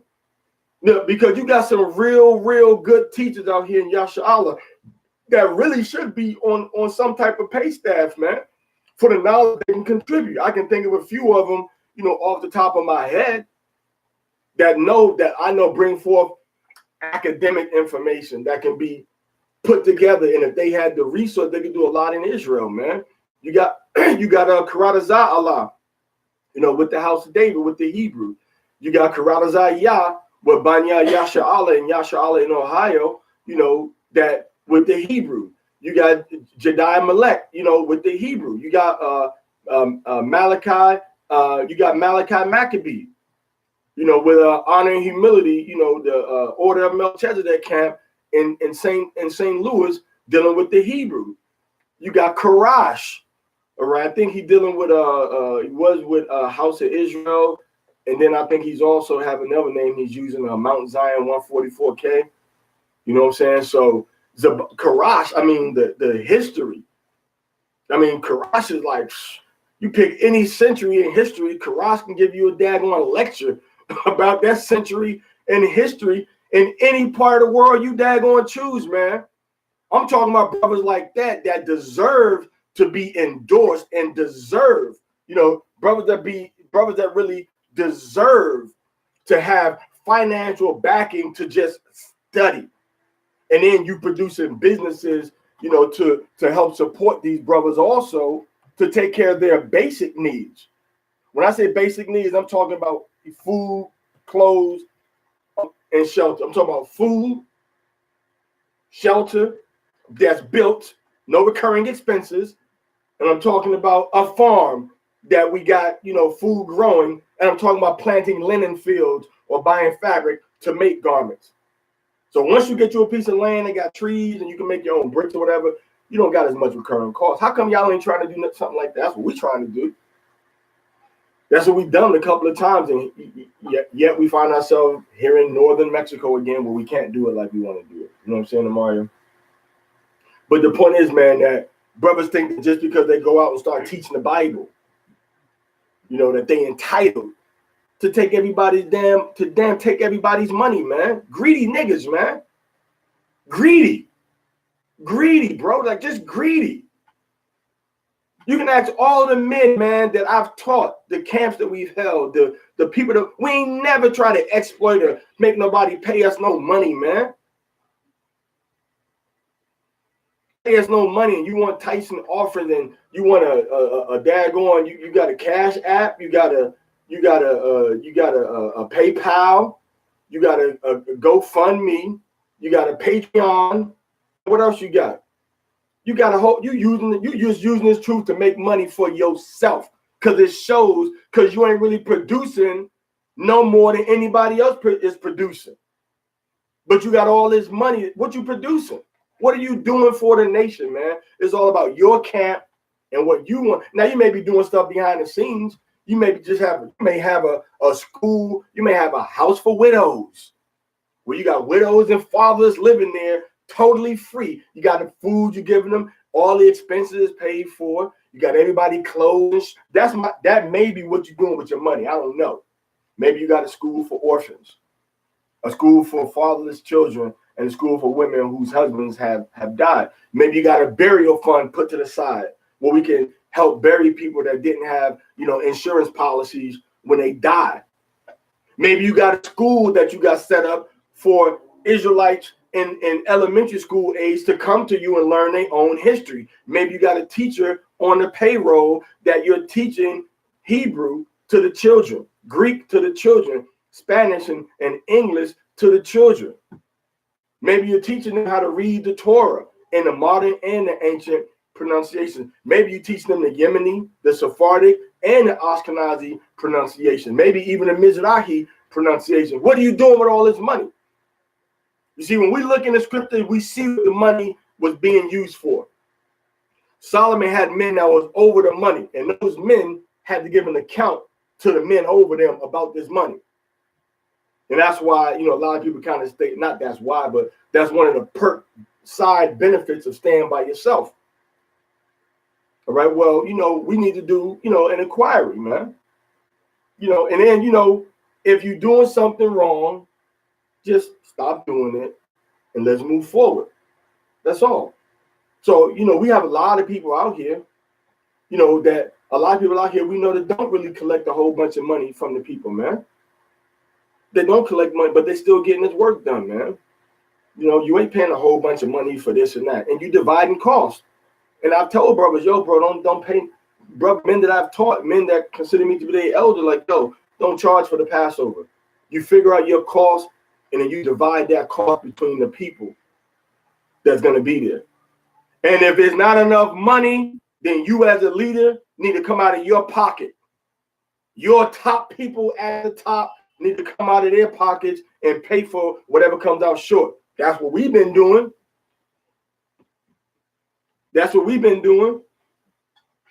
You see, then we got Passover coming up. Everybody trying to do all this stuff for Passover. It's like a money-making event, man. And it's like a money-making event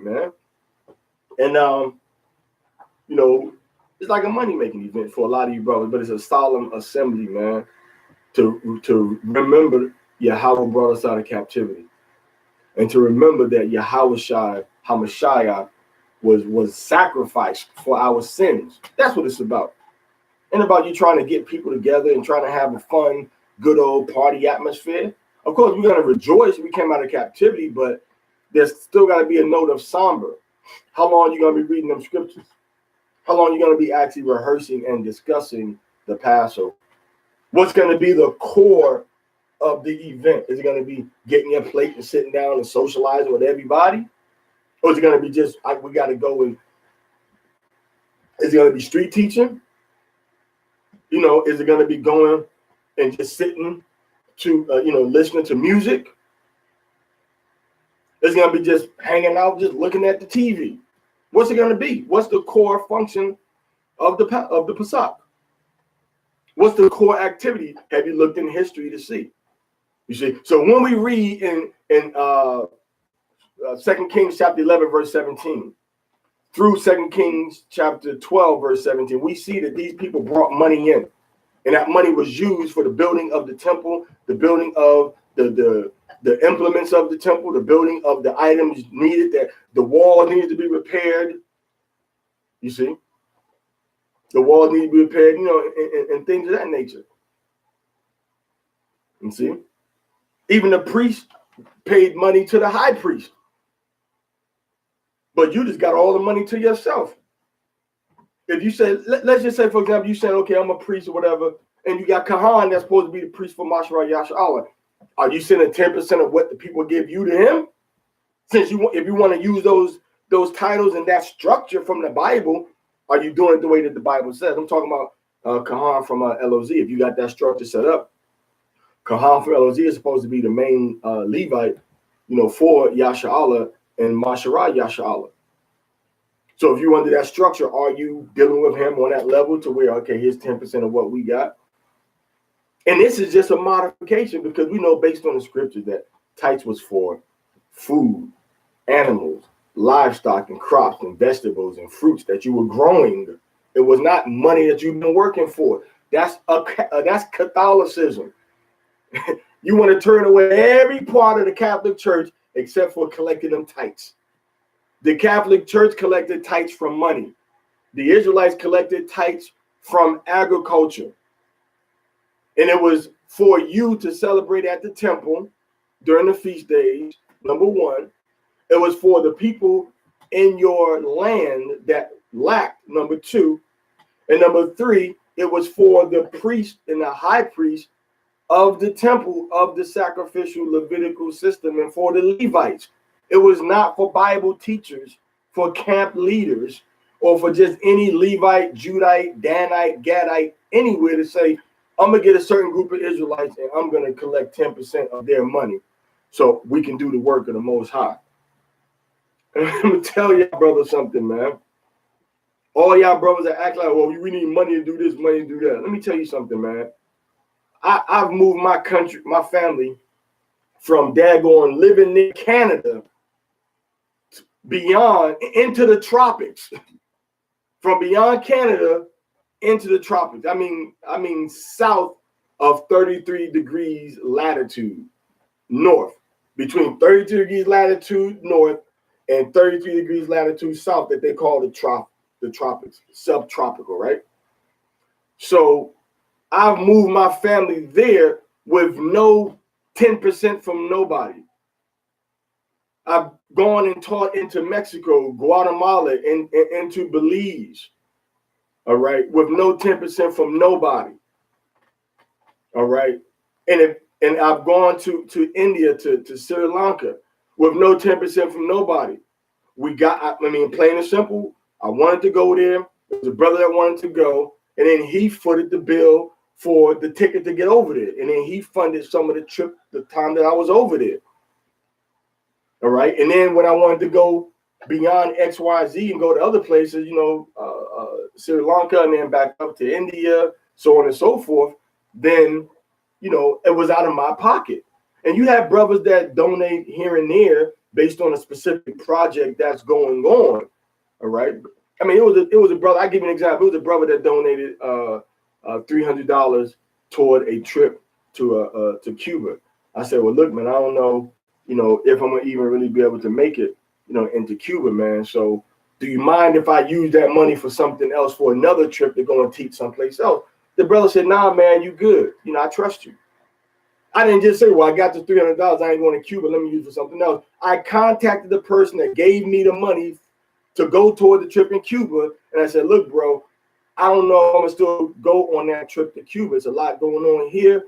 And there was a lot going on in Cuba where they teaching, their doctrine was just real, it smelled like the wharf. It smelled like the wharf. It smelled like the fisherman's wharf, man, just real fishy smelling. You know what I'm saying? So then the brother said, nah, whatever you need to do it for, whatever you need to use it for, man, go ahead. I trust you. So it wasn't just me saying, give me $300 or give me $600. Anybody gave me money, I used it for what it was used for what it was supposed to be used for. A brother here, we had a hurricane relief that we had to go to Belize. I went to Belize and I gave it to the families. Even gave out of my money and got beat out of some of my own money because, brother, I know closely, one of his family members ran game on me, and I fell for the okie doke, but it was my money I lost. It wasn't nobody else's money. I used their money for what it was supposed to be used for. The extra stuff, I use my money for that, man. You got to be responsible steward, man. And it wasn't no tights. It was a donation, and it was an offering for the work of the Most High to provide relief for brothers and sisters, man. So when you see people giving money, you got a right to ask, bro. I'm giving you 10% of my money. I'm giving you an offering. What's my money being used for, man? And I got an idea that I want to use the money to do X, Y, and Z. Can I do that? Or was it just for you? That's what I'm saying. A lot of y'all brothers got that pimp spirit, man. Got that exploitation. People give money and it's only for you and what you think you want to do to buy something or to make more money, but it ain't for the people that you're working under. It ain't for the people that you teaching. It's for you. It's your money to do what you want to. And that's not right, man. That ain't what we see in the scriptures. In the scriptures, everybody had to give accountability for what was being done, with that money, man. What was being done with that money. You know what I mean? So stop playing games, man. Stop playing games with the people. You know what I'm saying? And yeah, we all have sinned and fallen short, but do you sin and fall short every week or every 2 weeks or every month trying to get money out of the people? That ain't falling short. That's wickedness being practiced habitually. So you got to stop that, man. So I know that was not what Amaria meant when he read this, right? But, the truth got to come out of Amaria, man, because people be taking the money for the priest of the Most High and trying to use them. First of all, none of you brothers is really in no priestly state right now. Because first of all, the priest's wife had to be a virgin. And let's think on that for a minute. Second of all, the priest couldn't marry a woman that was married before. And if she wasn't a virgin, and if she was married before, she had to have been married to another priest. So she know the life and the life and the trials and the struggles of being in the priest family, and she can already deal with that. So let's deal with that. All right. Thirdly, the priest wasn't the only one doing his job. He had other priests working with him, and he took a break. So all of them types that came in, the fruits and the vegetables and the animals and the yarn and the cotton and the spices and the mint, okay, and the fabric, the thread, the wool, the linen, those 10% went to the priest. And that priest shared it with the other priests. He shared it with the other priests. So who you sharing with? Now, also, when you look at the scriptures, when the priest had the money, when the priest had the tithes, coming in, the priest, you understand, was what? Was from the family of Aaron. Wasn't every Levite a priest? Only the family of Aaron were the priest. Every Levite was not a priest, but y'all seem to think that because you were Levite or a Levite, then you automatically can become a priest. Or you think that because you're from the tribe of Judah and you calling yourself a priest, you think that now you got all the rights that a priest had in the scripture that you can collect tithes from people. And you can't. Now, when you do read inside the law, the Levites receive 10% along with the fatherless and along with the widow and along with the stranger that was within your gates. They received 10% of those crops that was harvested, of those animals, and they were allowed to feast and eat within your gates.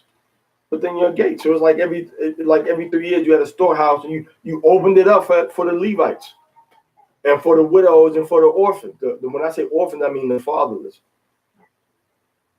So what are you doing now for the father? Or is it just about now? You see the priests with the tithes, the Levites with the tithes. What about the orphans? What about the fatherless? What about the stranger that's within your gate? Why you ain't dividing it with them? Why you ain't sharing it with them? Why it's all about you and what you need to buy? When we see in the scripture, there was other people that was associated that needed to get a piece of those tithes also. The tithes was food, not money. All right. So we said this temple was set up, and the priest had the money, and people were donating the money. They were donating the money, and it was specifically for the work of the tabernacle, for the work of the temple, and it was not to be used for any other purpose. So when you say collect tithes, what are you collecting tithes for? Oh, I'm gonna collect tithes to travel and blah blah blah. All right, are you collecting tithes to travel? Okay, how much have you collected and how much traveling have you done? And is there money in there? Yeah, there's money in there. Okay, if there's money left over, can you reimburse us for our, expenses that we had in doing the work over here, or that we had in doing the work over here? How come nobody ever get reimbursed for the expense, but the guy at the top of the chain, he always get his money. He always get money from what he's doing and from everybody else. That's not right, man. Stop exploiting the people. Doing the same thing that the churches did to our people, man, for years. Building fund been sitting over there for 30 years. All right. And then he raising money for the people to pay for the building fund. And he got the tithes coming in. Now he get a bigger building for more people and give himself a bigger salary, bigger house, bigger plane, bigger bank account, big business. Don't turn Yasha Allah into big business, man. Don't turn Israel into big business. Don't turn it into big business, man. All right, so next we got Matthew chapter 12. And it's like, hey, if what I just said, if you need a scripture to show you what I just said, if you don't know that that's in the Bible, then you don't need to be teaching the Bible to nobody. If you don't know what you're doing is wrong. Everybody want to talk about Paul. What did Paul say? Paul said, I'm teaching y'all, and y'all are like my children. I'm like your father. Paul said, why would a father have to ask his children for money? The father need to be giving the children what the things that they need. So Paul was able to do things. And we did collect money. It was going directly to the poor that was going through some hard times in Jerusalem. And that's what he says. It was for the saints at Jerusalem when they collected money. But when y'all collect money and you using Paul's writings and believe in Paul, what he said, and I do also, but then you're using that money not for the poor, but for yourself. Not for the poor in Israel. It's people like the family that got bad stuff happen to them in Israel. How much money they gonna get from you? And people say you ain't got it. You a damn lie. A lot of y'all brothers got different funds and money and sources set up, but you just ain't really tapping into it. But you got like little different GoFundMe's and different PayPal's and different Cash Apps and different little business ventures you going into. So we need to help out with what's going on. Stop exploiting the people, man. All right, so Matthew chapter 12, verse 1 through 13. Adiyasha'an Mathapia, Ra'ayin Latash is going to read that. And that's going into David and the showbread. And it's also going into your ox falling into a ditch on a Shabath day and how that's supposed to be handled compared to if somebody plucks corn on a Shabath day. Okay, so your turn to read. Oh, you. Amadwa, Barakwa, Yabaka Yahweh Bashem Yahweh.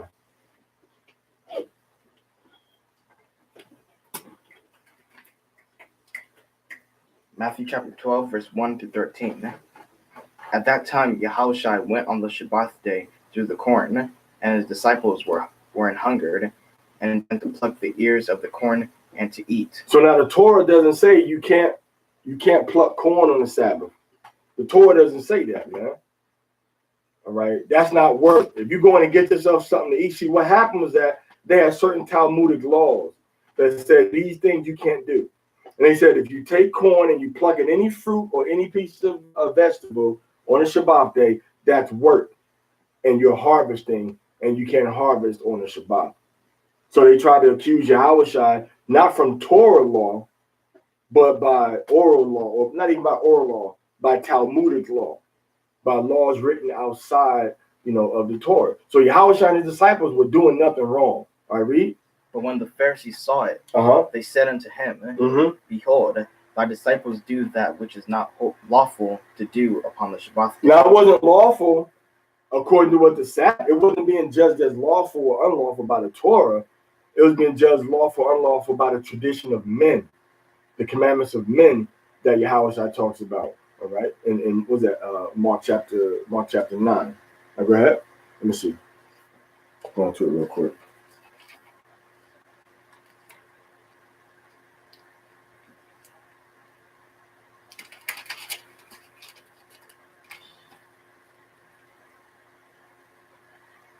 When he said,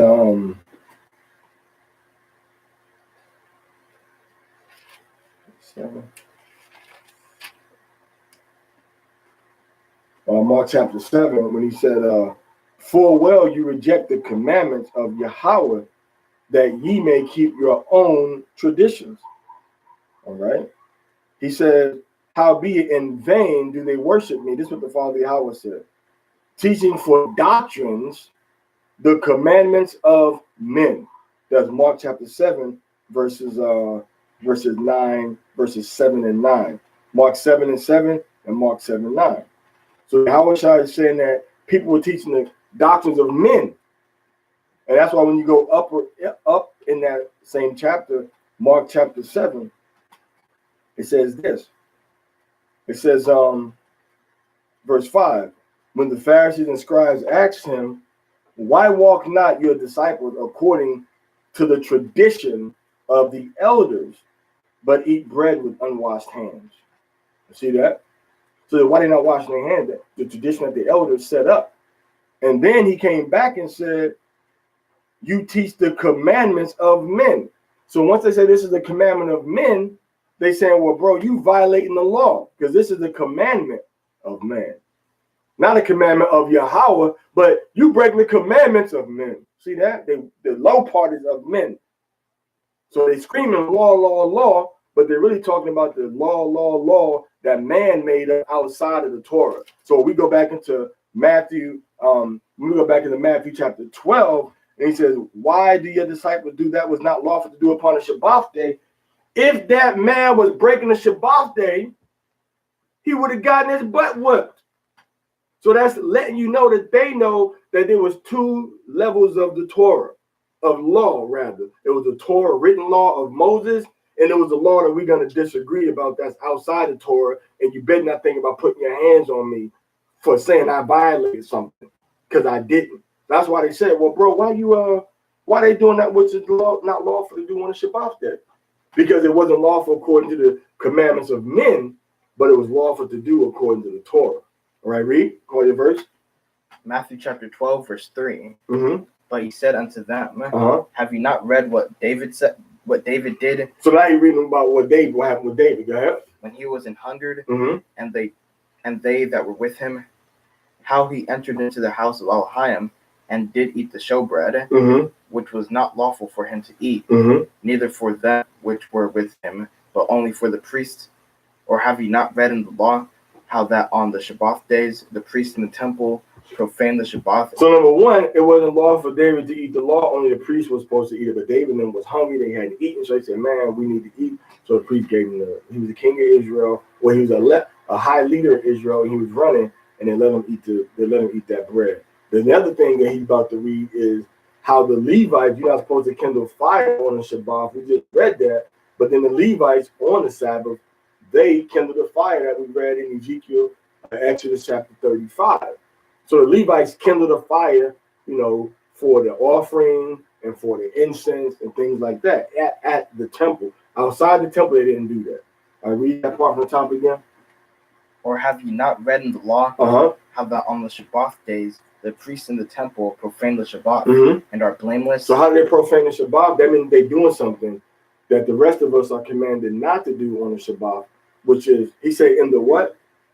In the temple. In the temple, not in your schools. So you can't be doing no burnt offerings and lighting incense in your school on the Shabbat day. Even if you say you are a Levite, even if you say you are a priest, Yahweh specifically tells us that this took place in the temple. Not every synagogue around Jerusalem could light incense on the Shabbat day. All right. So Yahweh is saying that on the Sabbath day, in the temples, the priests were allowed to do things that regular citizens were not allowed to do on the Sabbath day, which is kindling the fire to offer up the sacrifices, all right, feeding that fire to offer the sacrifices, and then putting the meat on top of it, all right, and then doing the lighting the candle inside, making sure the oil was ready inside there, all right, and lighting it. And all the lighting that was done with the fire was profaning the Sabbath for an average regular citizen, but it was okay for the priest to do. All right, go ahead. But I say unto you Mm-hmm. that in this place is one greater than the temple. So they say, man, I'm greater than the temple. So whatever was done in the temple, if I chose to, I could do the same stuff that the priests do, because I'm above the priest, is what Yahweh Shai is saying. Melchizedek, when you go in the scripture, was above the Levites, because Moses was blessing Melchizedek. Moses, you know, was not Moses, but Levi was paying tithes to Melchizedek through Abraham's loin, because it was Abraham, then Isaac, then Jacob, right? And Jacob had Levi. Levi had, he had Levi, right? Stops right there. Then you had Levi, you had Kohath, you had Amram, and then you had Aaron. And then the priests come from Aaron's family. So Abraham, Isaac, Jacob, Levi, Kohath, Amram, and then Amram's son was Aaron. And from Aaron came the priests. All the priests come from Aaron. So when the sperm that made Levi, that made Aaron, was still inside of Abraham's loins, because all men come from the sperm of their ancestor. Because Abraham's sperm made Isaac, and Isaac's sperm he got from his father Abraham, and he made Jacob. And Jacob got his sperm from Isaac, and he made Levi. And Levi got his sperm from his father Jacob, and he made Kohath. And he got his sperm from Levi, and he made Amram. And Amram got his sperm from his father Kohath, goes back to Levi, and then he made Aaron. And so Aaron, while before he was a person, when he was still in the loins of Abraham, he was paying tithes. Levi was paying tithes unto Melchizedek. So Yahushua is saying that one greater than the temple, the sacrifices, the services, one who was a priest before Aaron came about.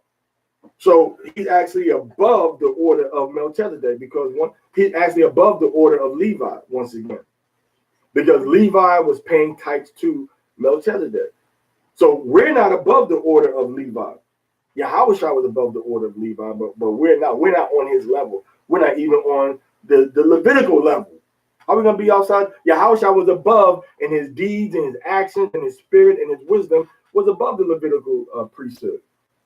How are we even close to the Levitical priesthood? Our level of righteousness have not even come close to the level of righteousness and obedience on the flip side and on the correct side. You see? So we have to, know what we're talking about. All right. I'm trying to think where inside the Torah. Let me see this real quick.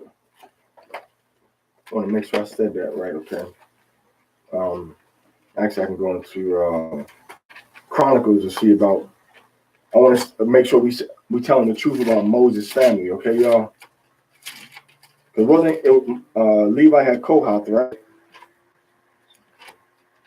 I want to make sure. All right. Okay. Yeah. First Chronicles chapter 6. The sons of Levi, which is the son of Jacob, Gershom, Kohath, and Merari.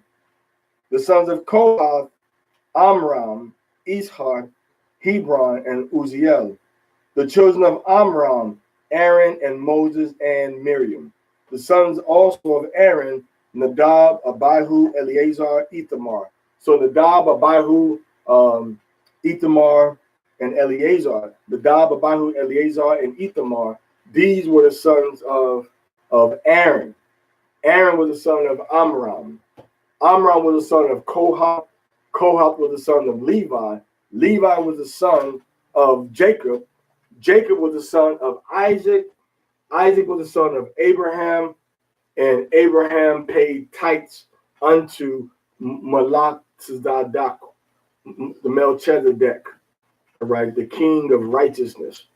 All right, he paid tithes unto Melchizedek. So Moses submitted himself to the order of Melchizedek. which means that Abraham, Isaac, Jacob, Levi, Kohath, all right, Amram, Aaron, all right, Abihu, Nadab, all right, Eleazar and Ithamar, that they submitted to the order of Melchizedek also. So now Yahushua comes in and said, yo, my order of priesthood is above what's going on in the temple, because the temple was created before. All right, temple was created after Melchizedek's order. But I belong to a priesthood that was set up before the Melchizedek order.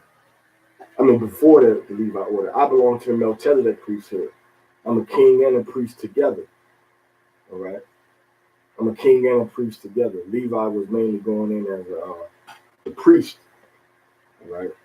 The priest. All right. So that's what Yahushua is talking into when he says what? Read that again. But I say unto you that in this place is one greater than the temple. We're talking about himself, meaning that I'm above the temple in the Levitical priesthood system. All right, go ahead. You can also read that, we read chapters. You can also read Hebrews chapter 8, 9, and 10, and it explains Yahushua's position as the high priest, all right, and as a sacrifice over the nation of Yasharal. All right, read. Matthew chapter 12, verse 7. Mm-hmm. But if ye had known what this meaneth, I will have mercy and not sacrifice, ye would not have condemned the guiltless. So now, meaning that I would rather, show mercy to you because you're hungry than to let David starve, because this is the bread for the sacrifices and for the offerings of the Most High. But he's starving. That's what James said. James said, how you going to tell your brother depart in peace and you don't give him nothing to eat and you know he's hungry and he's destitute of clothing? And what goes back to what we read in 2 Kings chapter 11, verse 17 through 12:17, about how your men that you're teaching, that you're supposed to be a leader of, they have needs, but you're just taking money from them to satisfy your own needs. I read. For the Son of Man is Lord, even of the Shabath day. So Yahushua is the Adanya, the ruler of the Shabath day. So he knows how to work within the Shabath day and do things the right way and do things in a way that's pleasing unto the Most High. And he does not go off and to do things the wrong way on a Shabath day. Meaning y'all don't know who y'all talking to or what you talking about. Read. And when he was departed thence, he went into their synagogue, and behold, there was a man which had his hands withered. A man's hand, was kind of like, either palsy or withered, like he couldn't use his hand, and it was kind of dried up. Go ahead. And they asked him, saying, is it lawful to heal on the Shabbat day? Is it lawful to work on a Shabbat day?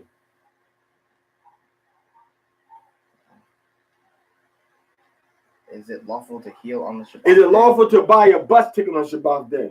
Is it lawful to heal on the Shabbat day? Say it louder. Is it lawful to heal on the Shabbat day? Is it lawful to buy gas on Shabbat day? Is it lawful to heal on the Shabbat day? Is it lawful for me to go to work on a Shabbat day? Is it lawful to heal? Say it louder, bro. Is it lawful to heal on the Shabbat day? So the question is about what? Is it lawful to what? Is it lawful to heal on the Shabbat day? Is it lawful to what? To heal. To what? To heal.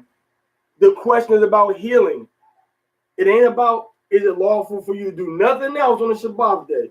He's going to address two specific points on the Shabbat day. We got one that's been addressed already, which is you picking something to eat as you're walking through a field on a Shabbat day.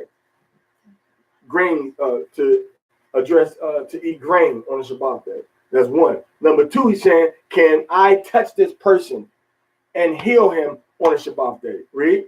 That they might accuse him. So he's trying to say, well, yeah, you did wrong again. You touched them on the Shabbat day. Now listen what Yahushua again talks about. Read.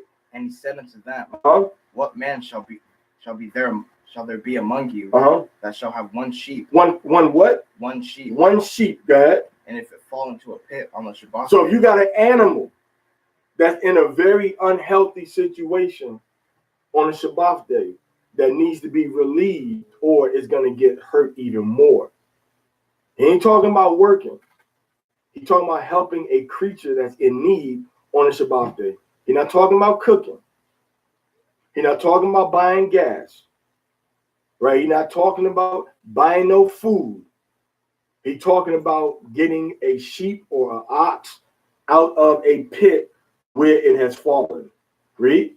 Will he not lay hold of it and lift it out? Even if it's on a Shabath day, you're going to take that animal out of the pit on a Shabath day. Go ahead. How much then is a man better than a sheep? So now you tell me I could preserve the sheep. I could pull the sheep out, but I can't heal this man on a Shabath. So he's showing them, just compare. Look, bro, you tell me I could. This man can't get healed, but this dumb animal, this sheep, I can heal him. I can take him out of the pit on a Shabath day. That's what the law says, right? All right. We have examples of laws, but the law actually talks about if the animal falls into the pit and it dies, then the owner is responsible for that animal's life. The owner of the pit, especially if the pit was uncovered, that owner of the land is responsible for making sure that the owner of the animal gets compensated because the animal fell into a pit that was on somebody else's property and the pit was not covered. Go ahead. Wherefore it is lawful to do well on the Shabbat days.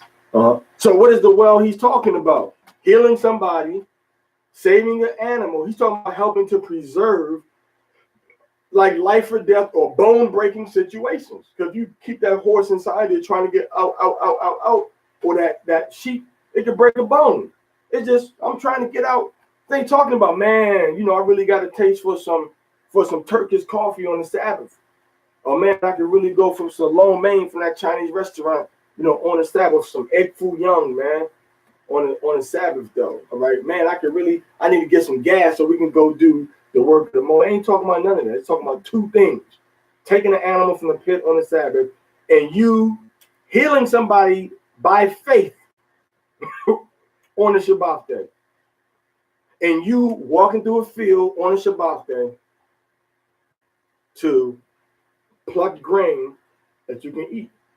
He ain't talking about no metaphors. It's not a metaphor for you working on the Sabbath. It's not a metaphor for you being able to go grocery shopping on the Shabbat. It's a metaphor for taking an ox out of an ox or a sheep from a pit on the Sabbath. And it's a metaphor for you healing somebody on the Sabbath. And it's a metaphor for you taking some grain and rubbing it together and eating it in your hand on a Shabbat day. That's what it's talking about. All right, go ahead. Matthew chapter 12, verse 13. Mm-hmm. Then saith he to the man. Meaning that they couldn't answer his question. And what did he say to the man? Stretch forth thine hand. He said, bring your hand forth. Stretch forth your hand. And he stretched it forth. And then the man stretched his hand forth. Go ahead. And it was restored whole. Meaning his hand was went from being withered to just totally whole and healthy. All right. Go ahead. Like as the other. So both of his hands, going from like this, withered, and then just no physical therapy. All right. No doctor's appointments, just straight healing. So Yahweh Shabath saying, you telling me that this man's hand is hit withered, and I can't tell this man to stretch his hand forth? That's wrong. That's what y'all trying to say. That it's wrong for him to stretch forth his hand on the Sabbath day. That's how ignorant y'all. That's how stupid you trying to talk to me. You trying to talk to me that stupid. So, okay, let me get this straight, Pharisee. This is what you're saying. Okay, look at my hand, Pharisee. So that's wrong. Let me do it again. So that's wrong, right? That's what you're saying is wrong, Pharisee. That's wrong. That's wrong. You know how ignorant y'all sound, man, bro? Y'all need to chill out. There's a lot of stuff Yahweh Shai said, man, that probably ain't even in the scriptures. You know what I'm saying? A lot of stuff he probably said under his breath. Because we know all Israelite children talk under their breath when somebody do or say something stupid or they thought, especially if you think it's your parent, get on my nerves or make me sick or whatever. So he put forth his hand. That's wrong. So let me get this straight. It's only wrong to put forth my hand if I really can't put it forth because it's withered. That's when it's wrong. But if my hand is healthy and I put it forth, that's okay. But if it's like this and I try to put it forth to heal it, that's wrong. So how should I say, but an ox or a sheep falls into a pit, that's okay to get him out. Or when David was hungry and the Most High showed him mercy and let him eat that showbread from the temple, that's all right. But me picking food, that's lawful on the Sabbath and eating it, not gathering it. The Most High said don't gather through a person's garden or a person's field. Don't gather it into your garment. Don't gather it into your garment. Don't gather it into a vessel to carry a bunch of. That's what he said. Now you want to add to the law and say, don't pick any food at all on the Sabbath day. Don't do that. Don't pick any food on the Sabbath day. They added to the law. You see? So with these three examples, Yahweh is saying, well, we can do the things that the Most High have not restricted us from. Y'all tripping. All right.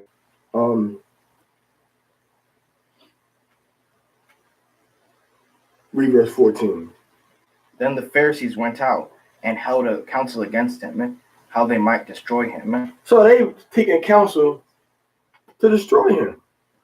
And that's what a lot of y'all leadership is doing now. Y'all taking counsel against people to destroy people, to try to destroy their reputation, to destroy their credibility. That's what COINTELPRO is trying to do, to destroy our people, our reputation, our beliefs in any way they can. Go ahead. But when Yahushua knew it, he withdrew himself from thence, and great multitudes followed him, and he healed them all. So they said, okay, y'all want to destroy me? I'm out. And people said, oh, he out, we out. And when everybody was out, following Yahweh said, bam, bam, bam, bam, bam. You healed, you healed, you healed, you healed, you healed, you healed, you healed, you. It said Yahweh healed what? Them all. Them half. Them all. Them some. Them all. Them all. Yahweh healed what? Them all. What? Them all. He healed all of them. So as a result of the Pharisees trying to talk against Yahweh, guess what? When they was trying to come against Yahweh, I talked against him, trying to make him look stupid. Saying, well, you're wrong for doing this, you're wrong for that, you're wrong for that. He flipped the script and said, well, how am I wrong? Look at the priest. Look at David. How am I wrong? I'm not even saying I'm doing nothing wrong. I'm just telling you that we got two examples in the scripture where people is doing straight up wrong, and you don't say nothing against them, and I'm doing something that's not even wrong, and you're trying to condemn me.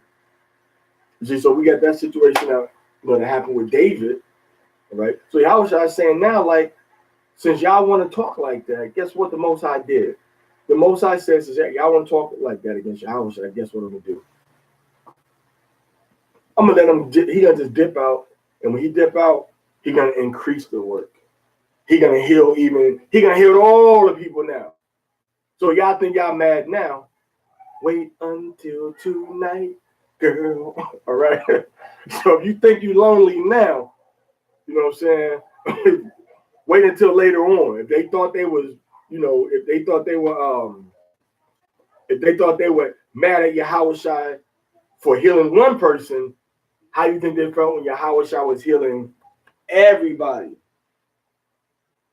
Everybody want to get a healing. Everybody want to be whole. Everybody don't want to be sick. Ain't nobody broke, right? So Yahweh, every that was broke, bam, he fixed it. He fixed everything. So then they was really upset about him. So you focus on what you got to do for the Most High. Don't worry about all the naysayers, man. Because people are really trying to hoard you to themselves to do what they want you to do because you helping them. You helping them. And you an asset to them, to their pocket. But the knowledge and the repentance and the Torah, man, I'm going to say it like this, man. Go to the same book of Matthew, man. You know what I'm saying? And this is what I teach, man. Matthew chapter 5, let's read verse 19. Read. Whosoever therefore shall break one of these commandments Uh-huh. and shall teach men so, Uh-huh. he shall be called the least in the kingdom Go ahead. of heaven. But whosoever shall do and Whosoever shall what? shall do Whosoever shall do, go ahead. and teach them. So if you're walking in the commandments and you doing the commandments, you living in the commandments, what happened? The same shall be called great. That same person is going to be called great. Where?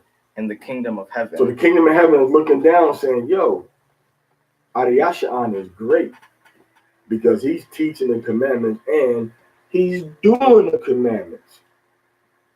He's doing the commandments. So when you're teaching them and you're doing them, the kingdom of heaven looks and says, he's great. He's great. So the greatest that the scriptures is talking about, or the great that the scriptures is talking about, are those that do and teach the commandments. And I want to know, why ain't y'all brothers doing and teaching the commandments? Why all your videos you got out there is about breakdowns on X, Y, and Z, but you ain't got no video teaching the entire law? Let me show something. Let me show something.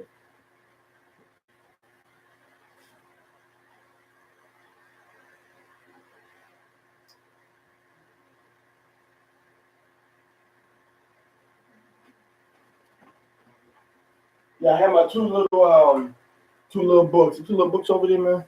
Oh, there you go. Pass them to me right there. All right. This right here we put together. All right. Banya Yasha'Allah.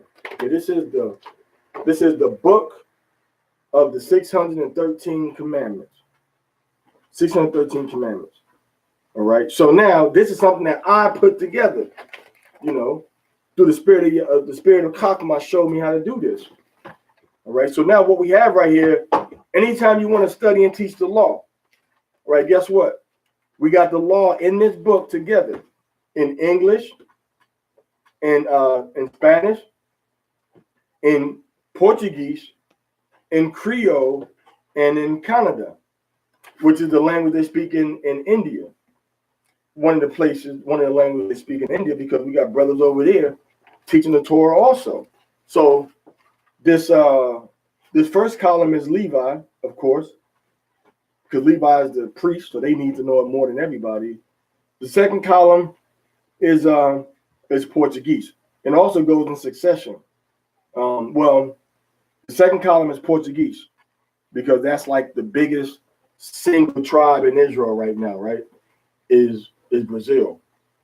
Brazil is like the singest. Brazil, Colombia,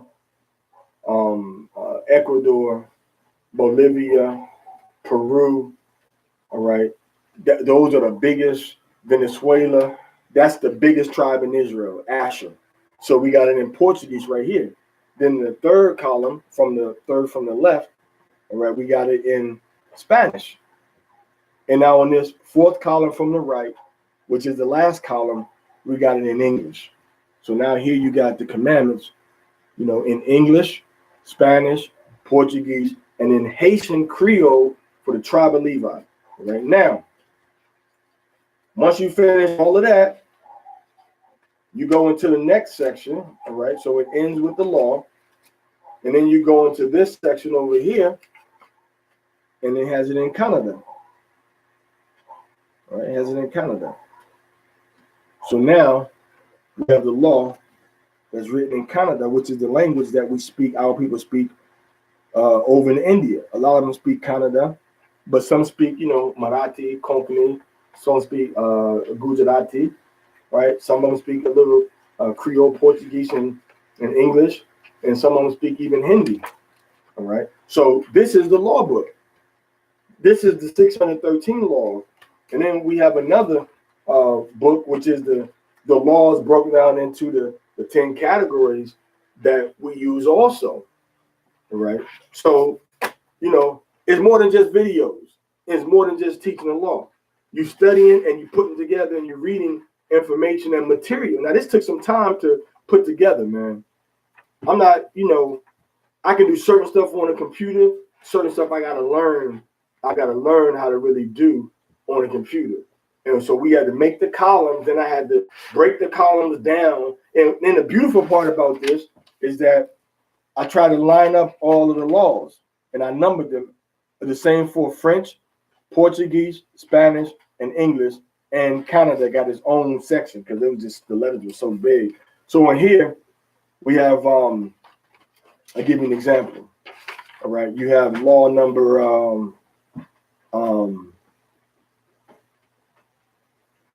you have law number 11. In Spanish, it says to honor the old and the wise. In English, now you go right over here. It says honrar el anciano y el sabio in Spanish, and in Portuguese it says honrar os velos e os sabios in Portuguese. Now in Creole it says u pral respecter vie grand mou aqui jeune or Jean bon comprendre. Bon comprendre is what they're saying. Good comprehension is saying for wise. Then they have the scripture sees so across. So you're teaching somebody in Spanish and you say, well, look, man, you ain't supposed to be, it's supposed to be the Sabbath day. You ain't supposed to work. And you can show them right in the scripture. Okay, well, the scripture is about the Sabbath. Now you're going to go into the section of the law. All right, I'm giving an example where it says times and seasons. All right, and then it says, the time and season talks about the Passover, talks about the Sukkot. It talks about what was the Sabbath thing going to be at, man? I don't see about the Sabbath thing. I'm still trying to get familiar with how they got this one set up because I didn't make the arrangements for this. I don't even know where they got the Sabbath at in this book. I arranged it according to as they had it numbered, but the Sabbath, keeping the Sabbath holy, that should be in the times and seasons, right? I would think so. So times and seasons, let's look. Where they got the Sabbath at in here? Okay. Love and brotherhood, the law,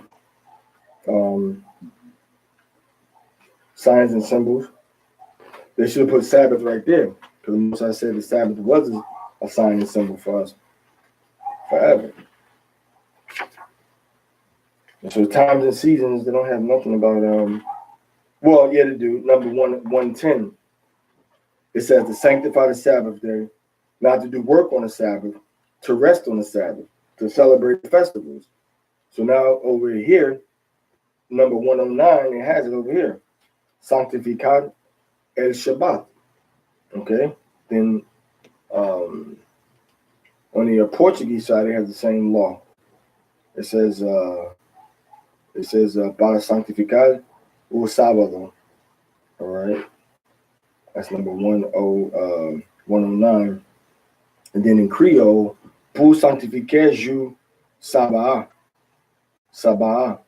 All right. So it has it in all languages. And the one in Canada. So if you want to see how to show somebody in Canada, it's law number 109. And then you go to the Canada section and you look for law number 109. So you get to 109, you show them.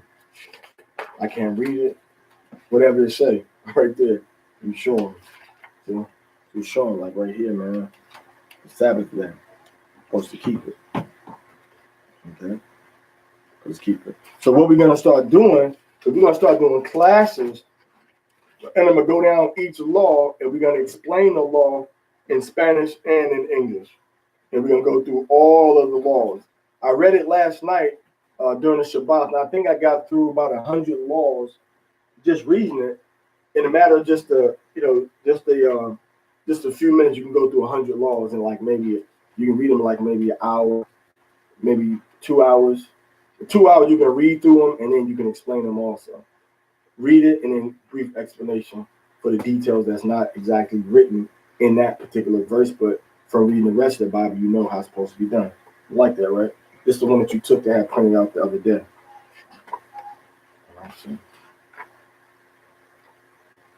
So signs and symbols. Now we also know that the Sabbath is a sign, so we have to, I wouldn't adjust the 613, but I'll put something here to say, like a footnote, like I did on some of them, like the Sabbath is a sign also. Why? Because the Most High specifically said this is a sign, but they don't have it here as a sign in Simile's list. I go, who said we got 613. We'll make sure we get the information about Simile and come back and tell them what it says about Simile on that 613 list right there. So now, as signs and symbols, they have to circumcise, put fringes on your clothes, to bind Yahweh's word on your head, to bind his word on your arm, and to fix Yahweh's word to the doorpost and the gates of your house. Right? That's what it says.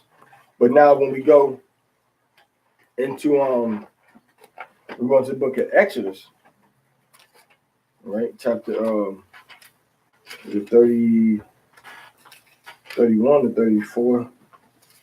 Yeah, Exodus chapter 31, the Most High said specifically, 31:13, speak unto the children of Israel, saying, verily my Sabbath you shall keep, for it is a sign, which is a thought.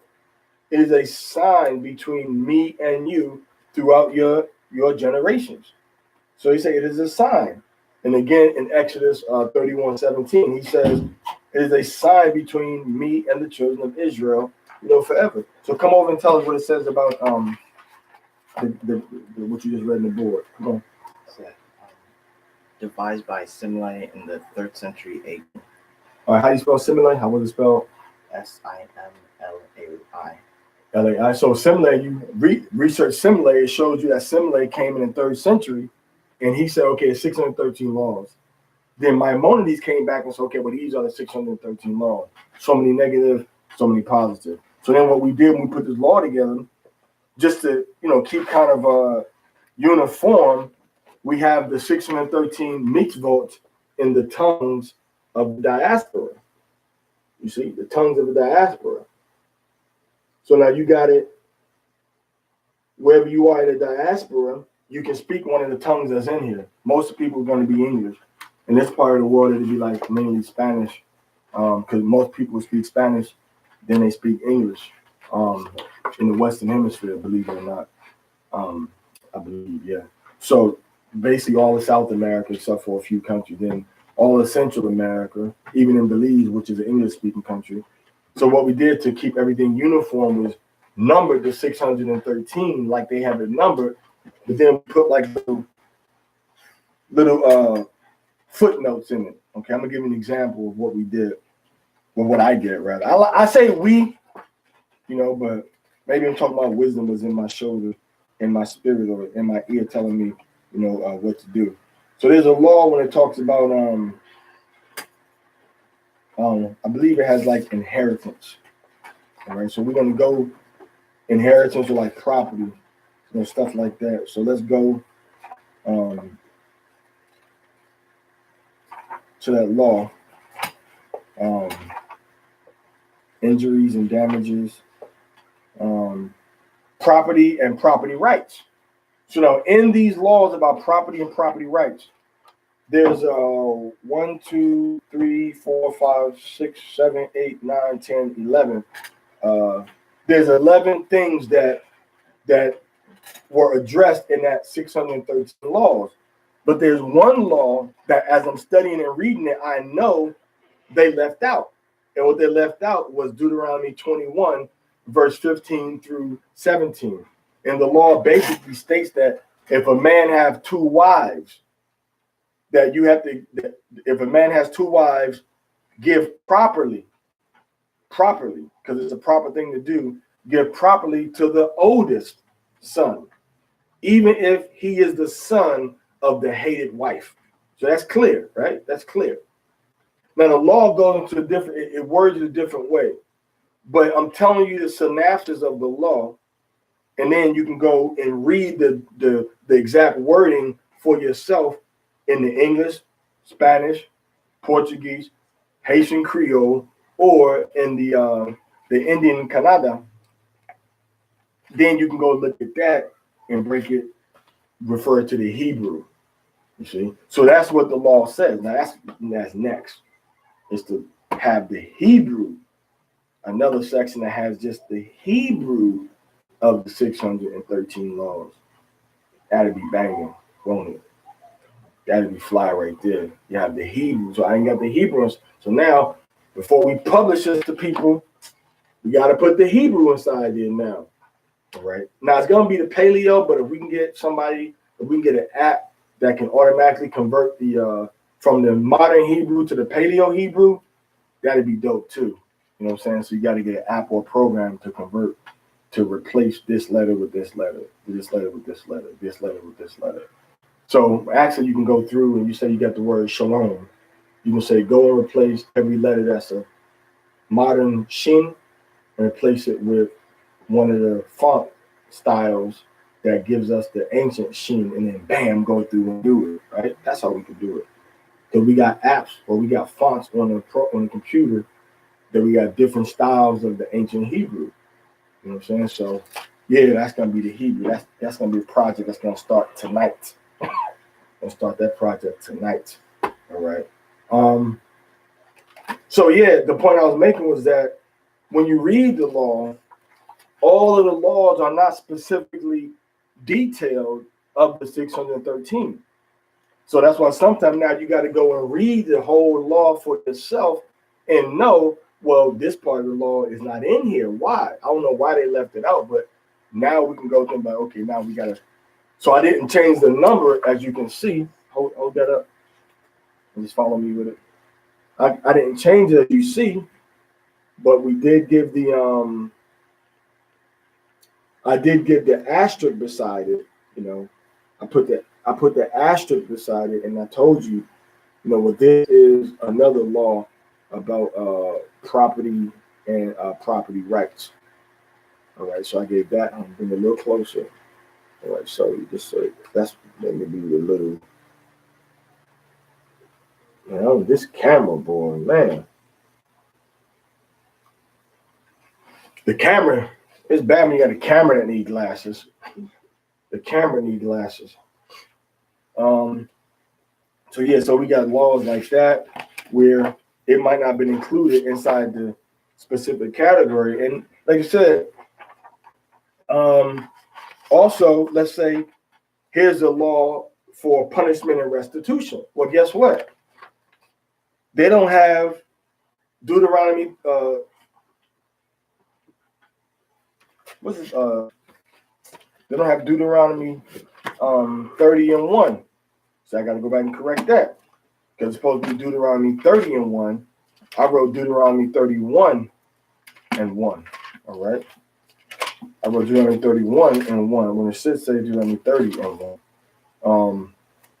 Deuteronomy chapter 30, verse 1 says, and it shall come to pass when all these things will come upon thee, the blessing and the curse, which I set before thee, and thou shalt call them to mind among the nations whither Yahweh Elohim hath driven thee. That's a commandment. He said, you shall call them to mind, right? So that's not included in the 613. So what we did, I found the appropriate category where that law was supposed to be at, and I put it in that category. All right, so that comes under punishment and restitution, because the Most High punishing us from verse 15 through verse 68 of Deuteronomy 28. So the curses. So remember among the nations, the blessings and the curses in Deuteronomy 28. And then I have in parentheses, Deuteronomy 31 and 1. But I'm going to have to go back and edit it to say Deuteronomy 30 and 1. See, these are the things that you brothers supposed to be producing or doing, or having people that can help you do these different things, man. But I'm primarily doing it with nobody's money, with nobody's tights, with nobody's offerings, with my own family circle helping me doing different administrative or data entry or formatting things, so that we can have it on file and present it and give it. I gave some stuff away. I sold some of it. And now off of that, if I need money, I can sustain myself off of, okay, this is a labor I've done and put together. Okay. So you ain't got to give me, 10% of your income. You can give me fair exchange is no robbery. Here's a labor that a work that I put in, took over 6-7 months to put this thing together. I put it together. Now you said, man, I want that. I want them laws to categorize like that. I speak Spanish, but I speak English. I speak Creole, but I speak English. I speak Portuguese, but I speak Spanish also. Well, here go the book. I can say, bam, here's the book. And that's how much the book is going to be. So, bam, we done. Oh, you doing XYZ, brother? You know what, man? Let me go ahead and just send you the PDF. And you can print it out yourself, whatever. So you got different ways that we can handle it. But the point is that I went through and read all of these things. And I'm saying, and what I did, I also underlined certain things that people overlook in the law. Like law number 304 says to punish the wicked by the infliction of stripes. Deuteronomy chapter 25, verse 2. All right? You don't want to do that. You see, nobody wants to get beat with no stripes when they do wrong for certain kinds of laws. But the Gentiles do it. Certain Israelite bodies and organizations do it.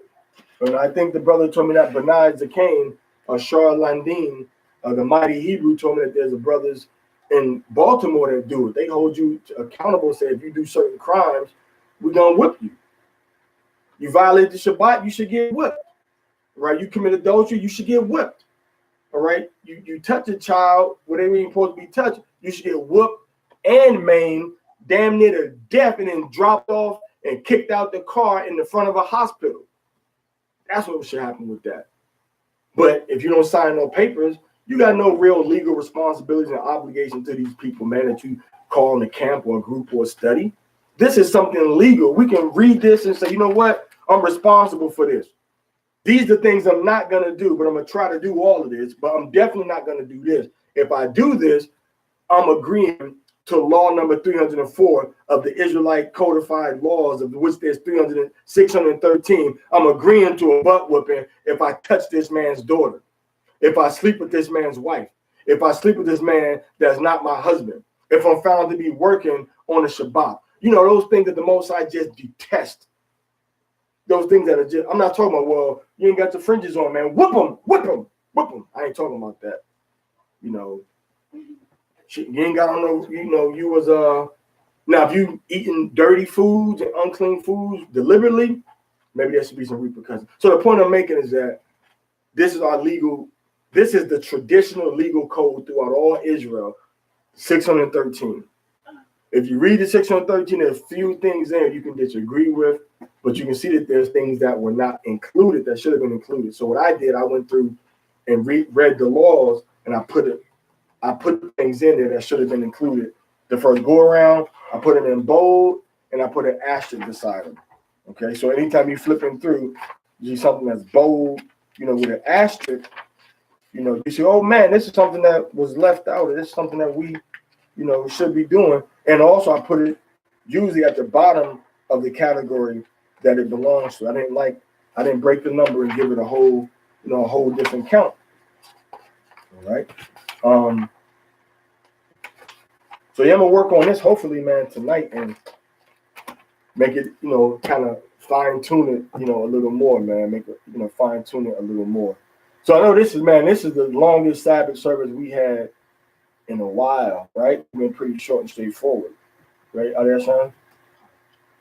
Right, we've been pretty straightforward, for a while. So you can sit, you can have a seat if you want. So we finished, we read the law, we read about Yahweh Shah the Messiah in chapter 12, 6:30. It's 6:33 now. We still got some light over on the horizon, right? It's 6:33 Pacific right now. I think the Sabbath supposed to be over like 7:04 or 7:11 or something, like 7:07 or something. That's going to be the astronomical twilight when it's supposed to be totally dark. The last phase of evening, called Ilta or Alta, which is the covering of darkness upon wherever you are as you enter into another day. All right. So that's all we got for right now. If you've been here all the time, you good. You good. If you've been here the whole time since we started, all praise to the Most High. Most High bless your heart, man, for just sitting here and listening to us run our miles for the past 2 minutes and 40 seconds. Now remember, the next new moon is gonna be in on March 5th is the next new moon. It's a holy day, and the next new moon for the new year is gonna be on April 4th. That's the new year, April 4th at sunset to April 4th to April 5th at sunset. And Passover, Feast of Unleavened Bread, is going to be on April 18th to April 19th, sunset to sunset. And the last day of Passover, Feast of Unleavened Bread, is going to be April 24th to April 25th. Now, what I might do is come up here again today or tomorrow, put this document on the screen, and actually just start teaching the law that way and go into the categories. And then I have another book that is being loaned out right now for review. I got the document for it though, where we just go into the different categories of the law. And I had a brother else help me make some errors on some of the stuff, man, because some of these projects, man, I'll be working on them for like 8 in the evening until sometimes 6, 7 in the morning, and then I'm getting sleepy. Then I pick up where I left off at the next day, but then I go back and read like, yo, you know, Moses wasn't born in Bethlehem. You know what I'm saying? Because I don't jumble stuff around in my sleepy state. All right, your brain starts thinking as well. All right, so those are the dates for the holy days. Those are the dates for the new moons. Remember, tomorrow at 7 p.m. Pacific, at 8 p.m. Mountain, at 9 p.m. Central, and at 10 p.m. Eastern, we have the show.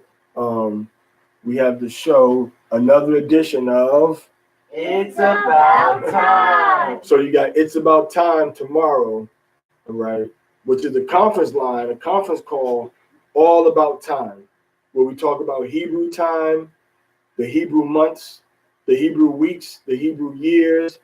You know, we talk about the Hebrew days. We show you all the things about time in Hebrew, so you know how to do your Sabbath. So you know how to do your new moon. So you know how to calculate and know when the new year ends and when it starts. And what do the constellations have to do with all of these categories of time? If you don't know how everything pieces together, you're going to be off and you're going to be forcing stuff, or you're going to be carried away with every wind and doctrine when something new comes up. So this way, I'm teaching you and showing you how you can have the tools necessary to figure out when things are going to be, you know, and how to do it, you know, on your own. All right. So all praise to Yahweh, Bashem Hamashiach Yahweh Shai, for those of us that's, you know, diligent, you know, and hope he makes us, I hope the Father Yahweh makes us even more diligent in our observation of his laws, commandments, and statutes, which includes to love him and to love the Most High Yahweh with all of our heart, soul, and might. All right, with all of our heart, soul, and might. So this next Shabath, we starting in Leviticus chapter 1 through Leviticus chapter 5 next week. Leviticus 1 through 5. And if you're working with Banya Yasharallah, then remember we got that Banya Yasharallah of Mashara Yasharallah Sabbath conference call on Zoom. Hopefully we can do it on. I know we can do it on Zoom and on. We did it on Zoom and we did it on Facebook. All right, but hopefully we can do it on YouTube also. Last time we forgot about YouTube. It was just so difficult to get together. We'll do it on YouTube also. And then once we do that, all right, we'll have everything together, and then we'll go over the Sabbath next. Next Sabbath is going to be, is that next week? It's going to be all of us together from different states. Hopefully, you know, we'll have everybody from different states: Oklahoma, California, Ohio, Florida, St. Louis, Kansas City. So tune in, and if you are look inside the group on Facebook, the Banya Yasha'Allah message group, actually, Banya Yasha'Allah message group, to know what time to see. Hopefully we'll try to shoot for the same reading schedule, the same reading order, that we had last new moon. We'll try to the same one for this new moon coming up. So we had different people that was assigned to different portions, and some people that are supposed to open up, with prayer. So make all y'all arrangements now, so that when the Shabbat comes in, we'll already be set up. The time was posted and everything inside of the Banya Yasha'Allah group. All right. So make sure you tune into that, and if you got a duty to do, make sure you fulfill that duty, according to what we're gonna have. This the same thing we had set up for last week. All right. All right. Hawa al-Hayna wa Yahwa Akkad. Yabarakakam Yahweh Bashem Hamashiach Yahushai. I love you all in the name of Yahweh. All right. Shalom Lakam.